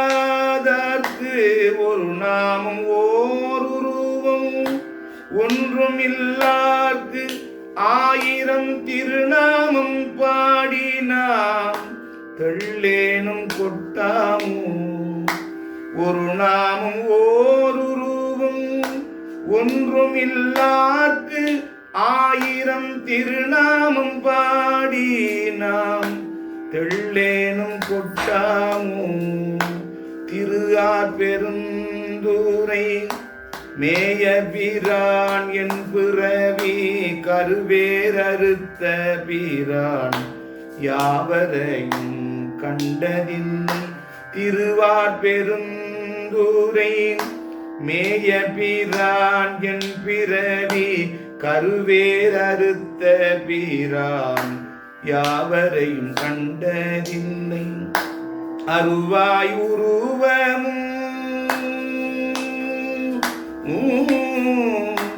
அருவாய் உருவமும் ஆயபிரான் அவன் மருவும் அருவாய் உருவமும் ஆயபிரான் அவன் மருவும் திருவாரூர் பாடி நாம் தெள்ளேனும் கொட்டாமோ அருவாய் உருவமும் ஆயபிரான் அவன் மருவும் திருவாரூர் பாடி நாம் தெள்ளேனும் கொட்டாமோ திருவாரூர் பாடி நாம் தெள்ளேனும் கொட்டாமோ தெள்ளேனும் கொட்டாமோ கயல் மாண்ட கண்ணி தன் பங்கன் என்னை கலந்தாண்டலுமே அயல் மாண்டு அருவினை சுற்றமும் ஆண்டு அவனியின் மேல் கயல் மாண்ட கண்ணி தன் பங்கன் என்னை கலந்தாண்டலுமே அயல் மாண்டருவினை சுற்றமும் மாண்டு அவனியின் அயல் மாண்டு அருவினை சுற்றமும் மாண்டு அவனியின் மயல் மாண்டு மற்றுள வாசகம் மாண்டு என்னுடைய மயல் மாண்டு மற்றுள்ள வாசகமும் மாண்டு என்னுடைய செயல் மாண்டவ பாடி என்னுடைய செயல் மாண்டவ பாடி தெள்ளேனும் கொட்டாமோ மயல் மாண்டு மற்றுள்ள வாசகம் மாண்டு என்னுடைய செயல் மாண்டவ பாடி தெள்ளேனும் கொட்டாமோ தெள்ளேனும் கொட்டாமோ தெள்ளேனும் கொட்டாமோ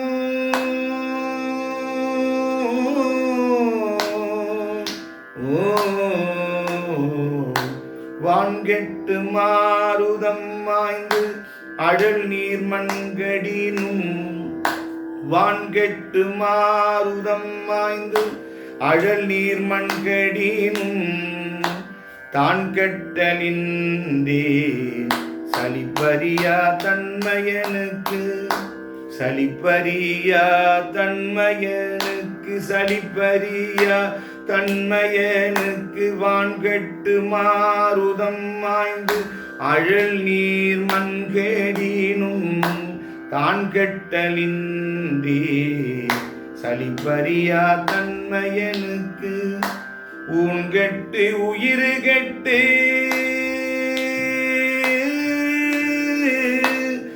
ஊன் கெட்டு உயிர் கெட்டு உணர்வு கெட்டு என் உள்ளமும் ஊன் கெட்டு உயிர் கெட்டு உணர்வு கெட்டு என் உள்ளமும் போய் நான் கெட்டவா பாடி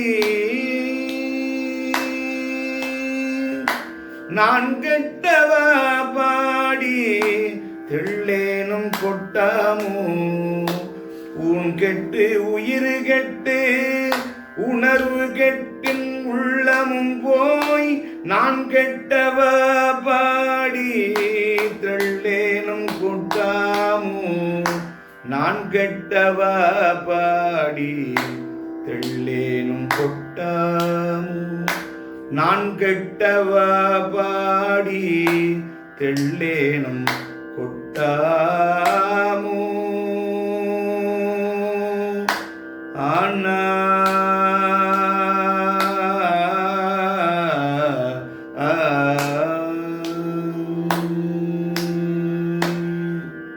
என்று இந்த அமைப்பில் இந்த அழகான ராகத்தை பாடும். நிறைய பாடல் இருக்கிறது திரையிசை பாடல்களில், எனக்கு சரியா ஞாபகம் இல்லை. இந்த நிறைய அந்த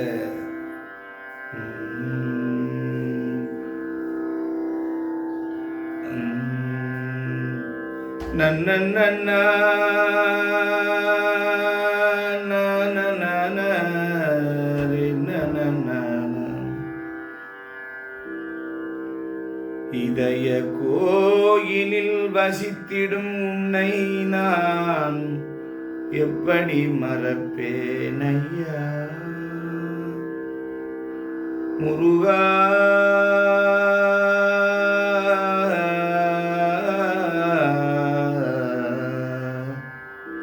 ரொம்ப அழகா இருக்கும் இந்த பாடல் எல்லாம்.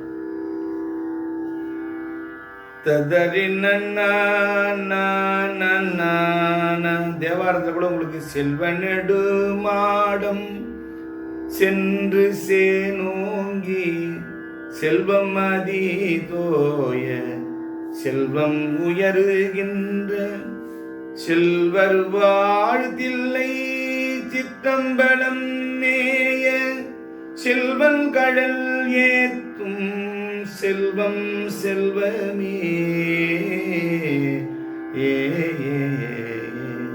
என்றெல்லாம் உங்களுக்கு சொல்லிக் கொடுத்திருப்பேன். ஆகையினால இந்த அருமையான அந்த ராகத்திலே அதை பாடி மனனம் செய்து அப்படி உருகி உன் கெட்டு உயிர் கெட்டு உணர்வு கெட்டு உள்ளமும் போய் நான் கெட்டவா பாடி தெல்லேனும் கொட்டாமோ என்று நமது மணிவாசகர் அழகாக இடம்புகிறார். அதே போன்று நம்ம ஒன்றோடு ஒன்று ஒன்றோடு ஒன்று ஒன்றொன்றோடு நம்மளை விட்டு கழணும். அப்படி கழல நமக்கு அந்த ஆசா நிகழும் ஒவ்வொன்றும் கழல நமக்கு அனுபூதி கிடைத்து விடும் என்பதை இந்த அருமையான தெல்லேனம் என்ற அந்த வழியிலே சொல்லி நமக்கு எடுத்து இயம்புகிறார் என்பதை இந்த நேரத்திலே சொல்லி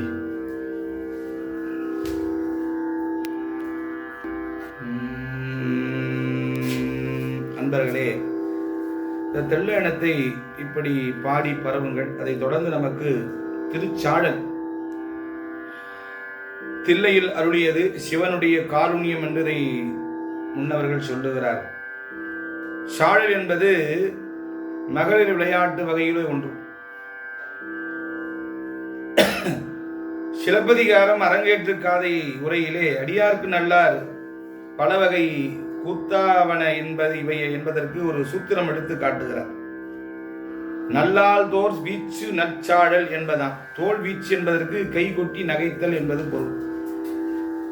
திருவாசகத்தின் இப்பகுதி பாடல்கள் ஒருத்தி இறைவனின் புறத்தோற்றம் செயல்கள் பேச்சு இவை உலகியலுக்கு ஒவ்வாத பித்தரின் தோற்றம் என்றும் செயல்கள் பேச்சுகள் போல் உள்ளன என்று சுட்டிக்காட்டி நகைப்பது போலவும் மற்றொருத்தி அவை ஒவ்வொன்றும் சிவபெருமானுடைய பரத்துவம் பேரருள் முதலியவற்றை விளக்கும் சின்னங்களாம் என்று விளக்கு கூறும்.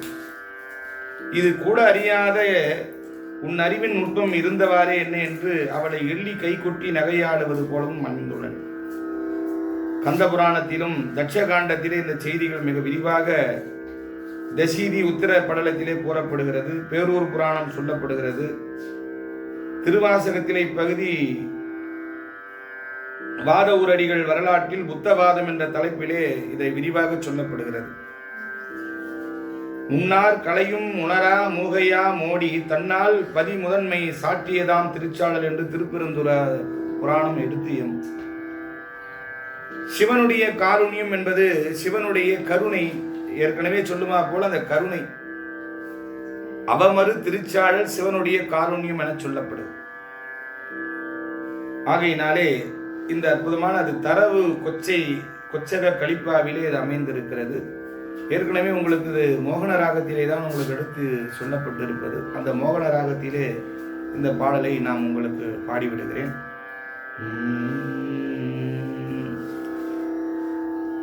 பூசுவது வெந்நீர் பூண்பதுவும் பொங்கரவும் பேசுவதும் திருவாயால் மறைபோலும் காணேடி. பூசுவதும் பேசுவதும் பூண்பதும் கொண்டென்னை ஈசனவன் எவ்வுயிர்க்கும் இயல்பானான் சாடலோ என்று எடுத்து எம்புகிறார். ஒரு பெண் கேட்கிறார், ஏண்டி உங்கள் சிவபெருமான் பூசிக்கொள்வது வெந்நீரமுள்ள சாம்பலாகுமே, அணிந்து கொள்வது சினமுள்ள பாம்பாகும், அழகிய வாயினால் பேசுவது பொருள் விளங்கா மொழிகள், இவை பித்த செயல்கள் என அறிக என்பதை சொல்லுகிறார். அதற்கு இன்னொரு பெண் சொல்லுகிறார், என் தலைவன் அவற்றை பூசிக்கொள்வதும் அணிந்து கொள்வதும் பேசுவதும் ஆகியவற்றால் இயல்பாகவே எல்லா உயிர்களுக்கும் இறைவனாக உள்ளான் என்ற உட்பொருளை நீ அறிய மாட்டாயா என்று என் அறிவின் நுட்பம் என்ன என்று கைகொட்டி நகைத்து எள்ளியாடுகின்றமா போல இந்த பாடலை அமைத்து காட்டுகிறார். ஆகையினாலே இந்த பாடலுடைய கருத்து நாம் என்ன சொல்ல போனால், சிவபெருமான் ஆதி விபூதி அணிந்தான். ஊழி காலத்துல எல்லாம் ஒடுங்கி அந்த சாம்பல் எல்லாம் பெருமான் மேல தூசி படிக்கிறமா மேல போய் படிச்சிருமா. அதுதான் ஆதி விபூதி என்பது பெயர். உயிர்கள் எண்ணற்ற முறை பிறந்து வாழ்ந்து இறந்து உழன்ற களைப்பை நீங்கி இளைப்பாறுதல் நல்கும் காருண்யம் கருணை. அவன் நாகம் அணிதல் உயிர்கள் யோக நெறியில் ஈடுபடுத்தி மேற்கதியிலே செலுத்த வேண்டும் என்ற கருணை. இந்த பாம்புக்கு மூலாதாரத்தை முறை தத்துவமா சொல்லுவாங்க, குறியீடா சொல்லுவாங்க. பாம்பு அப்படியே படுத்துங்கிற மாதிரி அது சீரிட்டு யோகாக்னினால அது ஏறி ஏறி மூலாதாரம், சுவாதிஷ்டானம், மணிபூரகம், அநாகதம், விசுப்தி, ஆஞ்ஞா என்று அந்த நிலையெல்லாம் கடந்து அது மேலே வரும்.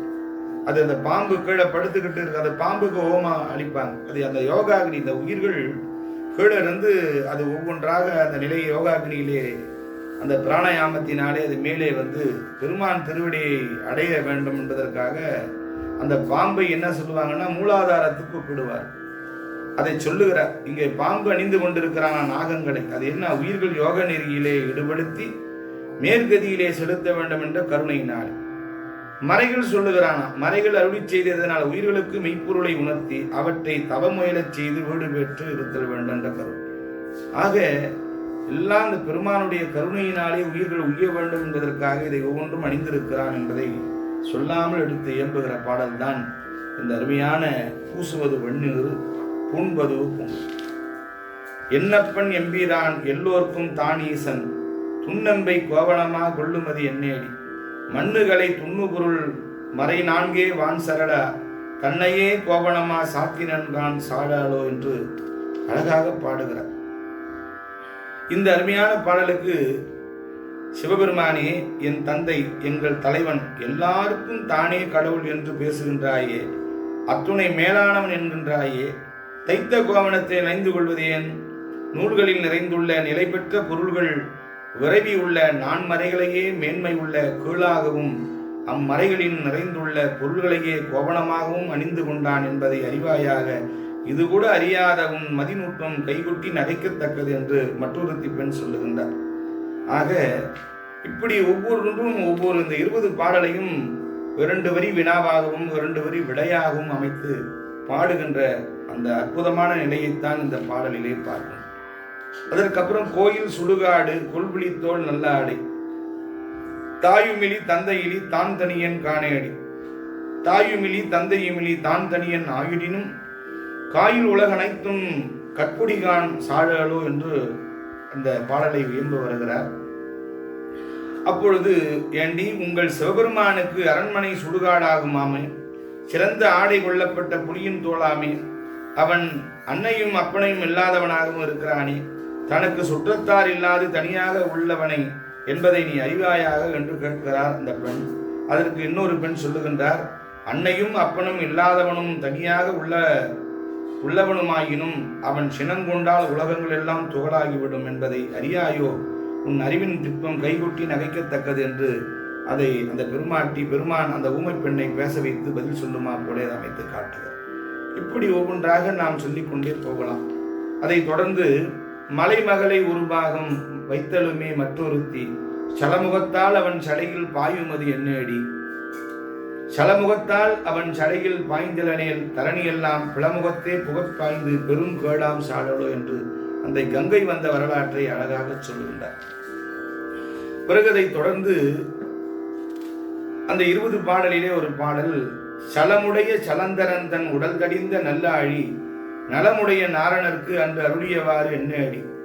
நலமுடைய நாரணன் தன் நயனம் இடந்து அரண் அடிக்கு அலராக இட ஆடி அருளினன்கான் சாழலோ என்று அந்த சலந்தராசுரனுக்கு ஆடி நல்கிய வரலாற்று எடுத்து எம்புகிறார். சலந்தராசுர வதம் உங்களுக்கு தெரியும்.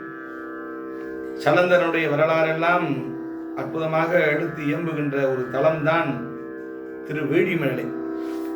அந்த திருவேழிமலை சென்று வழிபாடு பண்றவர்களுக்கு தெரியும். அங்கே ரொம்ப அற்புதமான ஒரு நிலையிலே சுவாமி சலமுடைய சலந்தரன் உடல் தடிந்த, சலம்னா தனியாத சினம் என்று பொருள். சலம்புரி தண்டேந்தினவை பரிபாடல் சொல். சலந்தரன் சலந்தராசுரன் கடிந்த கொன்ற ஈண்டு உடலை பிளந்த என்ற பொருளில் வந்து நல்ல அழி சக்கரப்படைக்கு வேண்டிய எல்லா நல் இலக்கணங்களும் செம்மையாக அமைந்த சக்கரப்படை. அதனால்தான் அது பேராற்றல் வாய்ந்த சலந்தரனின் உடலை பிளந்தது. பின்னர் காத்தல் கடவுளாகிய திருமாலின் படையும் ஆயிற்று. சலந்தரனுடைய வரலாறு தெரிந்தால்தான் அந்த சலந்தரனுடைய அந்த பிளந்த ஆழி, அந்த ஆழியை பெறுவதற்கு திருமால் தவம் கிடந்தார் என்று நமக்கு வரலாறு எல்லாம் வருது. இன்னொரு காலத்திலே இந்திரன் தேவர்கள் புடைசூழ சிவபெருமானை வழிபடச் சென்ற பொழுது கைலைக்கு சென்றான். இறைவன் திருக்கோயில் வாயிலில் பூதகணங்களில் தலைவனாக ஒருவன் போல் உருமாறி நிற்கிறார். இந்திரன் அவனை நோக்கி பாவை பாகனை பணிய வேண்டும், பக்குவமான நேரம் பார்த்து சொல் என்று கேட்கிறார். இறைவன் பேசாது இருக்கிறான். அவன் தன்னை அவமதித்தான் என்று கருதிய இந்திரன் அவன் மீது புலிசப்படைய ஏவுகிறான். அது துகளாயிற்று, துகளா போயிற்று பெருமானுடைய சீற்றத்தினாலே. பெருமான் சீற்றம் கொண்டு அந்த உண்மை உருவிலே நின்றார். இந்திரன் பணிந்து தன் பிழையை பொறுத்தருளுமாறு வேண்டாம். தன் சீற்றத்தை கடல் மேலே வீசி சாந்தமுற்றார். இந்திரனுக்கு விடை கொடுத்து அனுப்பினார். கடலில் விழுந்த சீற்றம் ஒரு குழந்தையாயிற்று. அதை கடலரசன் வளர்த்து வந்தான். நான்முகன் அங்கு வந்து இவன் இறைவன் சினத்தில் தோன்றினதனாலே இவனுக்கு சலந்தரன் என்ற பெயர் பெறுவான். வேறு தவங்கள் இயற்றி இவன் பேராற்றல் கொண்டு உய்வான். சிவபெருமாள் ஒருவனால் மட்டுமே இவனை அழிக்க முடியும் என்று வாழ்த்தி வரம் கொடுத்து சென்று சலந்தரன் வளர்ந்து காலை பருவம் எய்தி அசுரர் சேனைகளுடன் விண்ணுலக வாசிகளை எல்லாம் வென்று தேவர்களை துன்புறுத்துகிறான். திருமால் காக்க வருகின்றவர் 20,000 ஆண்டுகள் போர் செய்தும் அவனை ஜெயித்த பாடில்லை, வெல்ல இயலவில்லை. தேவர்கள் எல்லாம் அஞ்சி கைலையில் புகழடைந்தார்கள். சலந்திரன் தன் படைகளுடன் தேவர்களை அழிக்க கைலை நோக்கி செல்கிறான். சிவபெருமான் கிழவேதிய வடிவில் சலந்திரனை வழியில் சந்திக்கிறார். நான் சிவபெருமான் அருகில் இருப்பவன், உன்னால் அவனை வெல்ல முடியாது, அடிந்தொழிவாய் என்று கூறினார். சலந்திரன் இசையவில்லை.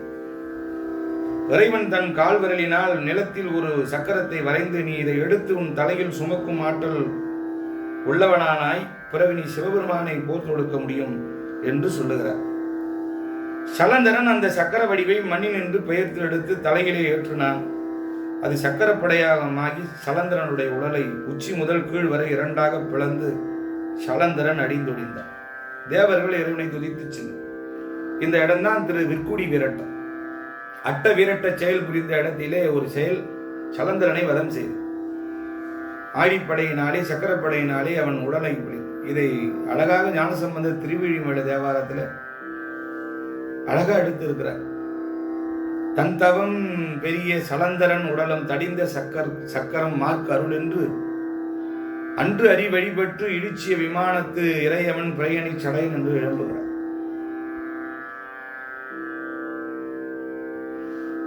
அந்த அடிப்படையில் அந்த நலமுடைய நாரணன், இது கந்த புராணத்தில் விரிவாக சொல்லப்படுகிறது. இந்த சலந்தனுடைய வரலாறுகளை எல்லாம் படித்து பார்த்து தெரிந்து கொள்ளுக. செல்வத்தின் அதிதேவதையாக விளங்கக்கூடிய திருமகளின் கணவனாக விளங்கக்கூடிய அந்த நாரணன், நாராயணன், நாரம்னா நீர், அதன் அதிதேவதையாக திருமால் நரர் சமூகமாகிய மக்கள் உள்ளத்தில் இருப்பதனாலே அவனை நாரணன் என்று சொல்லுகிறார். அன்று திருமால் விழிமழையே சிவபெருமானை பூசித்த வரலாறு அருளியவார் தனக்கு வெற்றியை தந்து படைக்கலத்தை பேணி கொள்ளாமல் எளிதில் பிறருக்கு இயந்தது எவ்வாறு அறிவுடையமாகனு ஒரு கேள்வி கேட்கிறார். அவருக்கு தான் ஏற்கனவே வில்லு இருக்குது, வாள் இருக்குது, வேல் இருக்குது, இதெல்லாம் வைத்து தானே பண்ணாரு. அப்புறம் அவருக்கு எதுக்கு சக்கரப்படை என்று. ஆனால் தன் நயனம் இடந்து அரண் அடிக்கு அலராக இட தன் நயனம் உடல் உறுப்புகளுள் தலையாக உள்ளது கண்.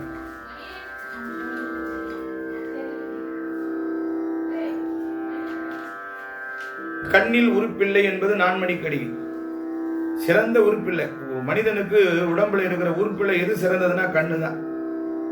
அந்த கண்ணையே அகன்று வைக்கிறாராம் சுவாமி. அது காத்தல் தொழிலுக்கு இன்றியமையாத கண்ணோட்டம் உடையது. செந்தாமரை மலர் போன்று நின்று திருமாலுக்கு பேரழகு தந்தது. தன் அழகின் சிறப்பால் அவனுக்கு கண்ணன் என்ற பெயரே வந்தது. இதை பரிபாடல் அழகாக எடுத்து நமக்கு திருவிடைமருதூர் மும்மணிக்கோவையில விரும்பின் கொடுக்கை பரம் பரற்கு என்று சொல்லுகிறார்.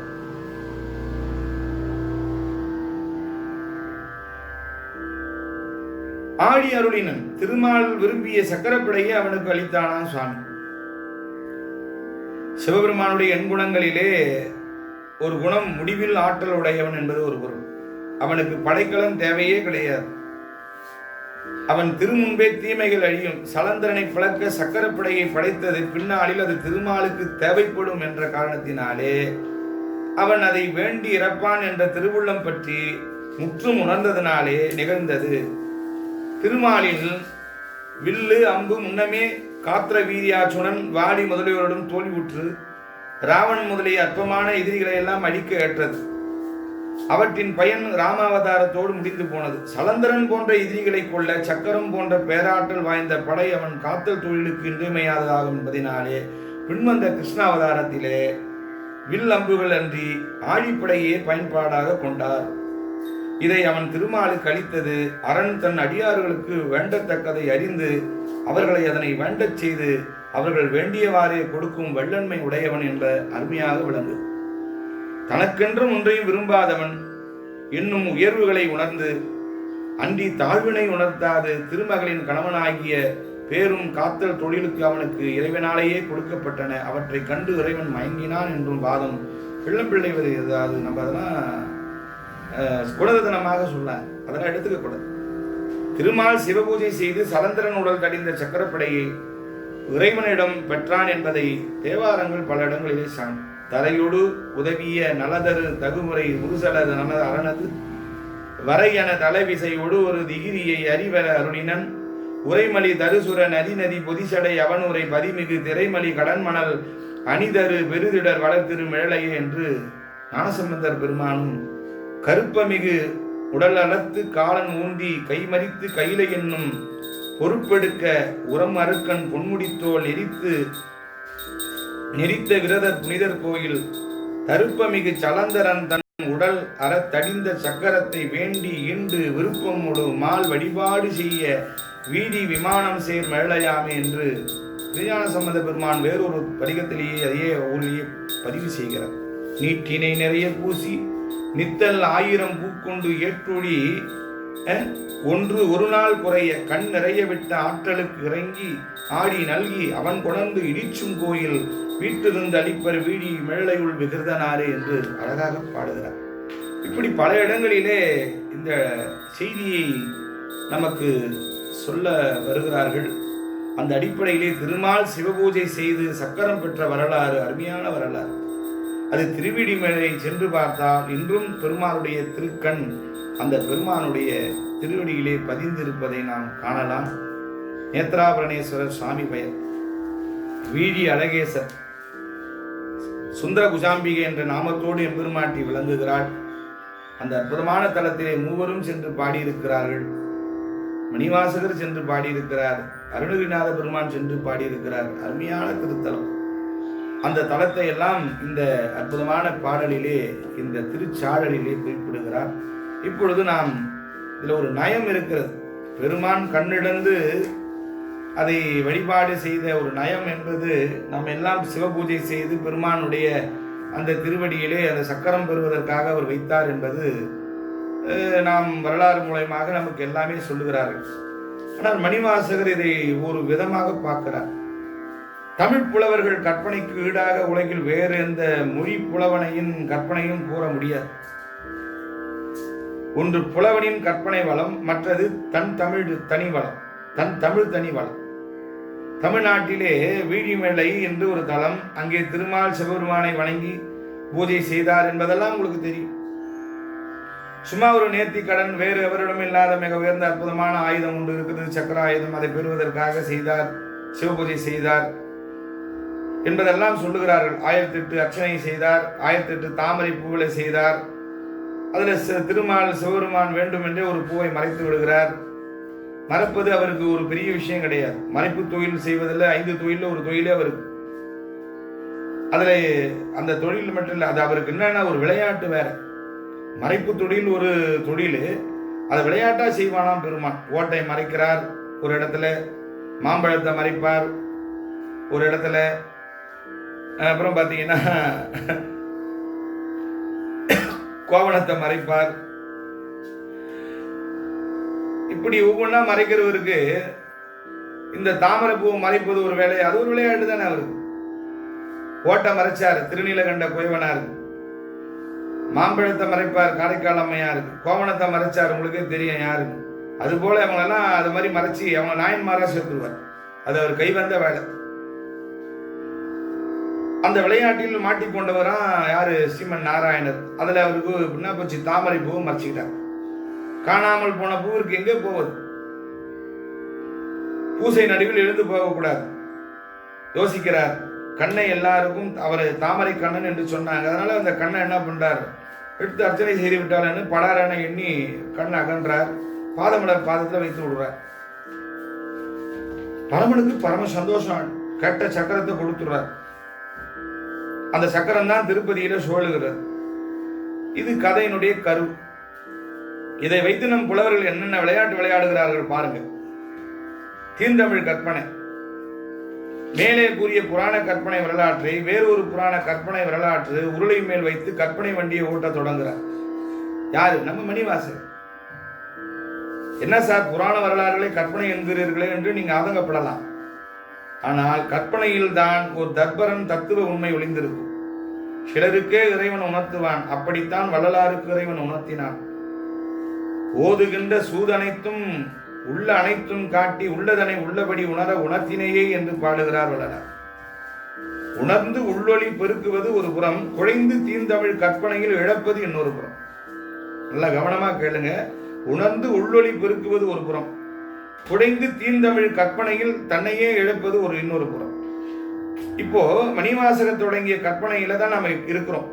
திருமால் கண்ணை இழந்து புசித்ததோடு ஒட்டிய வரலாறு உண்மை ஒன்று உண்டு. அதனை காட்டுகிறார், வேறு ஒன்றும் இல்லை. திருவண்ணாமலையில் நடந்தது அந்த நிகழ்ச்சி.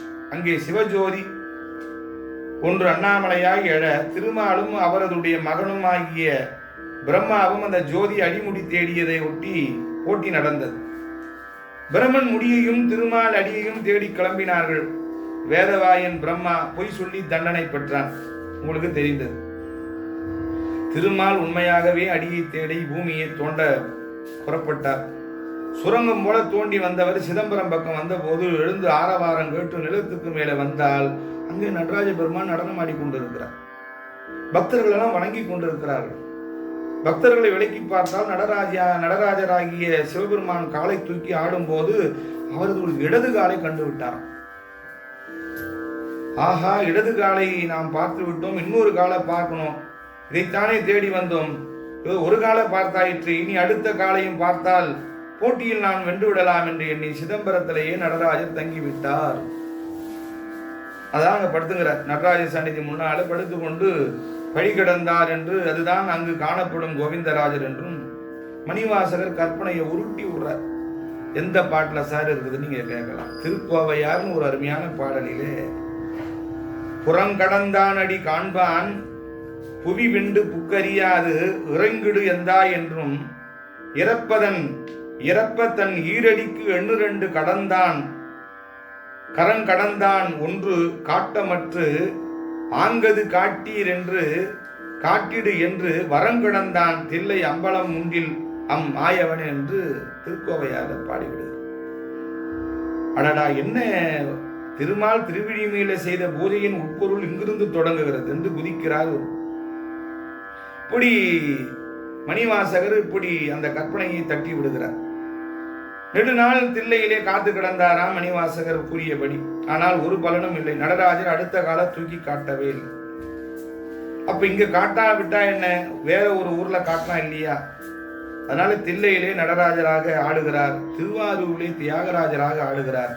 எனவே திருவாரூருக்கு போய் பார்ப்போம் என்று திருமால் கிளம்பினாராம். வழியில் திருவிழிமலைக்கு வருகிறார். அங்கே பளிச்சென்று ஒரு உத்தி தோன்றியதான் திருமாலும். இங்கே பூஜை செய்துவிட்டு திருவாரூருக்கு போனால் என்ன? இப்படி எண்ணி திருமால் திருவிழிமலையிலே பூசித்தாராம். கண்ணை இடந்து அச்சித்து சக்கரம் பெற்றது என்பதெல்லாம் அறிந்த கதை. ஆனால் அங்கே சக்கரம் பெற்றதெல்லாம் ஒரு சாக்கு, உளவு வேறு. அப்ப திருமாலுக்கு சிவபெருமானின் திருவடியை முழுமையாக பார்ப்பதுதான் நோக்கம். அப்ப திருவாரூரில் தியாகராஜர் ஆடும்போது 2 திருவடியையும் பார்த்து விட முடியுமா? அங்கேயும் நினைத்தது நடக்கவில்லை என்றால் யோசிக்கிறார். நீங்க எல்லாம் பழைய காலத்துல நீங்க வியாக்கரபாதர், புலிக்கால் முனிவர் பார்த்தீங்கன்னா உங்களுக்கே சிதம்பர வரலாறு படிச்சவங்களுக்கு தெரியும். காலில வெளிச்சம் வரணுன்றதுக்காக கண்களை எல்லாம் கேட்டாராம் புலிக்கால் முனிவர். அந்த வியாக்கரபாதர் மலர்கள் பறிக்கும் போது அது லைட், டார்ச் லைட் எரியும் அந்த மரத்து மேலேயும் அந்த மாதிரிலாம் ஏறது டார்ச் லைட்.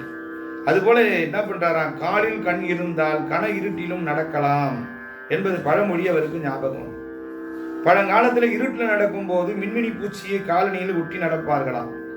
சென்று செய்வோம், ஒன்று செய்வோம், சிவபெருமானுடைய பாதத்திலேயே நம் கண்ணை பதித்து விட்டால் ஆம் அப்படித்தான் செய்ய வேண்டும். வரும் 21ஆம் நூற்றாண்டிலே இரவில் தெருவெல்லாம் பார்த்தீங்கன்னா என்ன நடக்கிறது?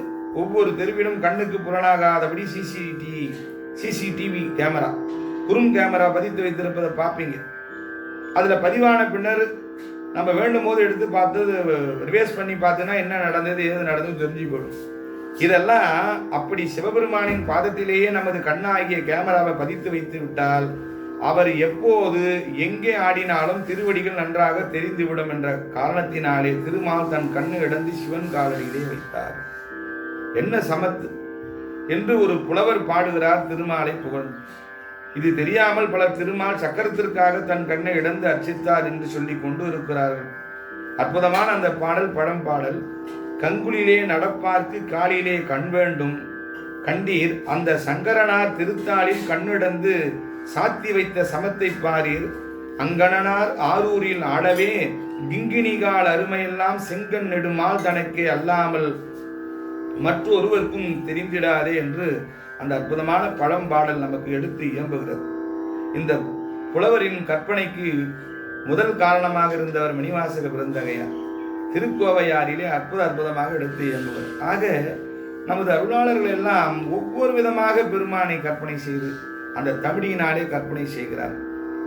உள்ளத்தாலே உருகி பெருமானை அடைவது ஒரு பக்கம் இருந்தாலும் தமிழ் இன்பத்தினாலே கற்பனை வளத்தை பெருகி அற்புதமாக பெருமானுடைய பெருமையெல்லாம் அதிலே தேன் கலந்து ஊன் கலந்து ஒவ்வொட்டாமல் இனிக்குதுன்னார் பாருங்க வள்ளலார். அது மாதிரி இனிக்கு பெருமான் சக்கராயுதத்தை பெறுவதற்காக நாம் எல்லாம் இது வரைக்கும் நம்ம நினைச்சிட்டு இருந்தோம். ஆனா இப்படி ஒரு பெருமான் அந்த கண்ணை பதிய வைத்து அந்த கேமராவை பதிய வைத்து அதன் மூலமாக பெருமான் ஆடுகின்ற போது அதை பார்த்து விடலாம் என்ற அந்த ஒரு உத்தியை அழகாக அந்த தமிழ் கூறும் நல்லுலகம் ஒரு புலவர் பாடினார் என்று அற்புதமாக நமக்கு இதெல்லாம் தமிழிலே இருக்கிறது. இதை நமக்கு எடுத்து தந்தவர் நமது செந்தமிழ் திரு வேள்வி சதுராகர் நமது முதுமுனைவர் மூப்பே சத்திவேல் முருகனாரைத்தான் சாரும். என்ன இந்த அருமையான பாடலை அவர்தான் எடுத்து இயம்பினார். ஒரு முறை பேசுகின்ற போது அவருடைய கட்டுரையிலே நான் அதை படித்தேன். அந்த அற்புதமான பாடல் அவருக்கு அது பல பாடல்களிலே ஒரு பாடல், புலவர்கள் பாடல். அதிலே அந்த பாடலை எடுத்து இதற்கு அருமையான விளக்கம் கண்டிருக்கிறார் நமது திரு முதுமுனைவர் மு.பே.ச. ஐயா அவர்கள். அவர்களுக்கு நன்றி உடைத்தாக இந்த நேரத்திலே அவர்களுடைய திருவடிக்கு வணக்கம் செலுத்தி, இப்படியெல்லாம் அனுபவிக்கிறார்கள் அந்த பாடல். நாம் எல்லாம் அதை அனுபவிக்க வேண்டும் என்பதற்காக உங்களுக்கு இந்த நேரத்தில் சொன்னேன் என்று சொல்லி, இப்போ இது காரணம் நமக்கு இந்த பாடல் எல்லாம் பெருமானுடைய கீர்த்திகளையும் அவனுடைய பெருமைகளை எல்லாம் சொல்லி அந்த திருச்சாடலிலே அழகாக பாடுகிறார். இப்பொழுது இந்த 4 பாடல்களையும் உங்களுக்கு பாடிவிடுகிறேன். ராகம் மோகன ராகம், தாளம் ஆதி தாளம்.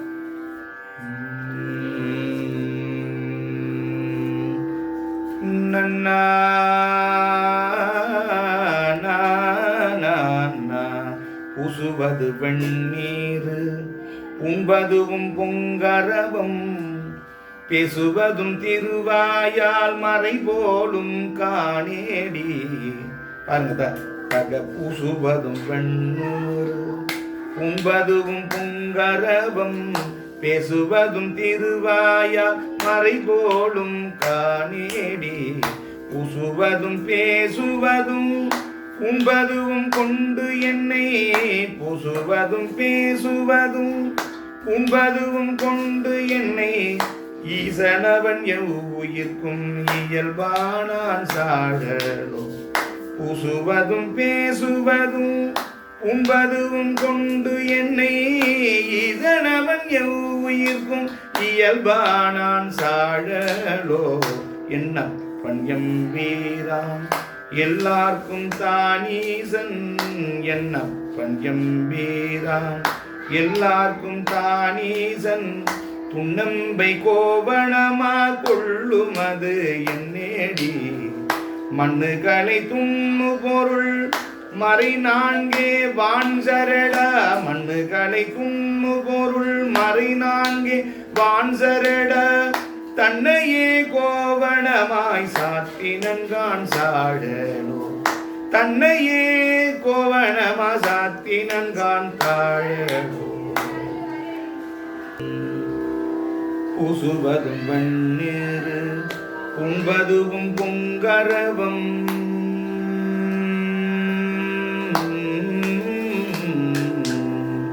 பூசுவதும் வெண்ணீர், உண்பதுவும் பொங்கரவம், பேசுவதும் திருவாயால் மறை போலும் காணேடி. பூசுவதும் பேசுவதும் உண்பதுவும் கொண்டென்னை,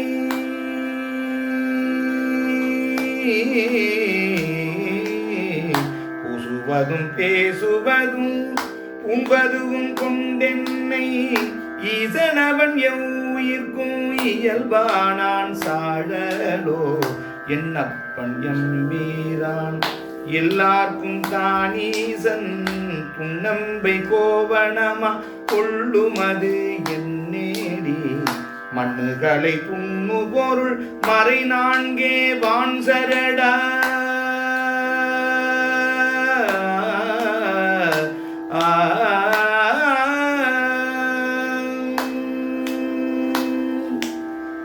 மண்ணுகளை துண்ணு பொருள் மறை 4 வான் சரட, தன்னையே கோவணமா சாத்தினன்கான் சாடலோ.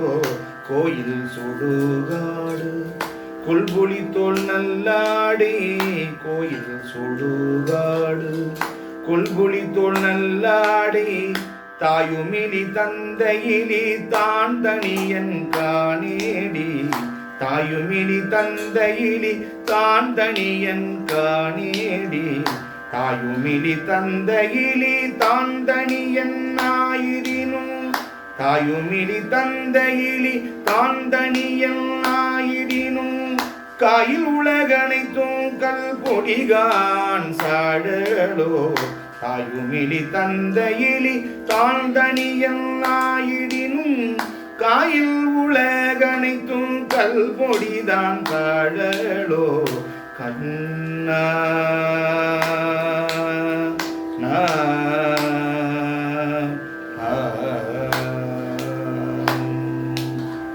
மலை மகளை ஒரு பாகம் வைத்தலுமே மற்றொருத்தி, மலைமகளை ஒரு பாகம் வைத்தலுமே மற்றொருத்தி சலமுகத்தால் அவன் ஜடையில் பாயுமது என்னேடி மலைமகளை ஒரு பாகம் வைத்தலுமே மற்றொருத்தி சலமுகத்தால் அவன் ஜடையில் பாயுமது என்னேடி சலமுகத்தால் அவன் ஜடையில் பாய்ந்திலனில் தரணி எல்லாம் பிளமுகத்தே புகப்பாய்ந்து பெருங்கேடாம் சாழலோ சலமுகத்தால் அவன் ஜடையில் பாய்ந்திலனில் தரணி எல்லாம் பிளமுகத்தே புகப்பாய்ந்து பெருங்கேடாம் சாழலோ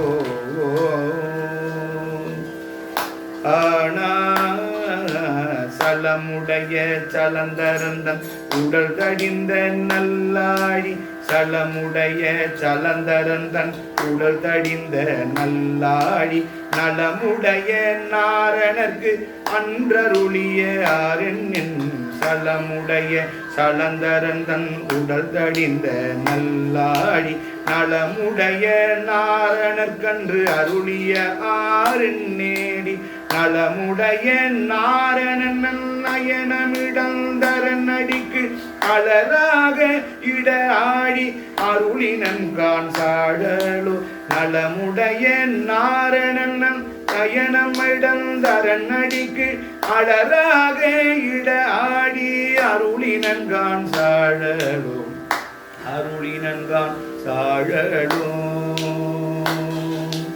நலமுடைய நாரணந்தன் நயனமிடந்தரனடிக்கு அழகாக இட ஆழி அருளினன்கான் சாழலோ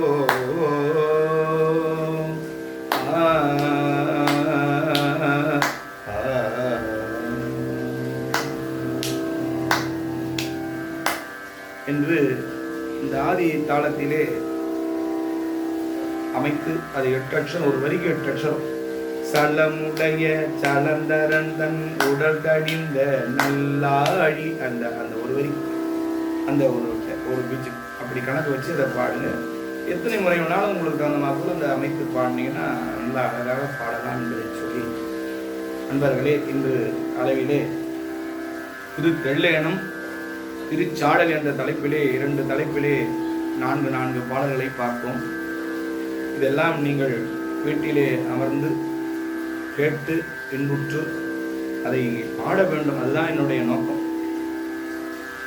இந்த விளக்கங்கள் எல்லாம் உங்களுக்கு ஏன் சொல்லுகிறேன் என்னென்றால், அந்த பாடலிலே பொருள் தெரிந்து போகணும். ஒரு பாடல், ஒரு கவிக்கு இன்பமே பொருள் தான். பொருள் தெரியலன்னா அது மேலே நமக்கு ஈடுபாடு வராது, ஓய்வு வராது. அதனால தான் சில நேரங்களே அதுக்கு டைம் எடுத்துக்கொண்டு பாடலை நான் எத்தனை முறை வேணாலும் உங்களுக்கு பாடி காமிச்சிருவேன். ஆனால் பொருள் என்பது அதை ஒரு முறை நாம் தெரிந்து கொள்வோமானால் அதில் ஈடுபாடு நிறைய நமக்கு கிடைத்து கொண்டே இருக்கும். அந்த அனுபவம், அந்த அடிப்படையிலே உங்களுக்கு சிலவற்றை எல்லாம்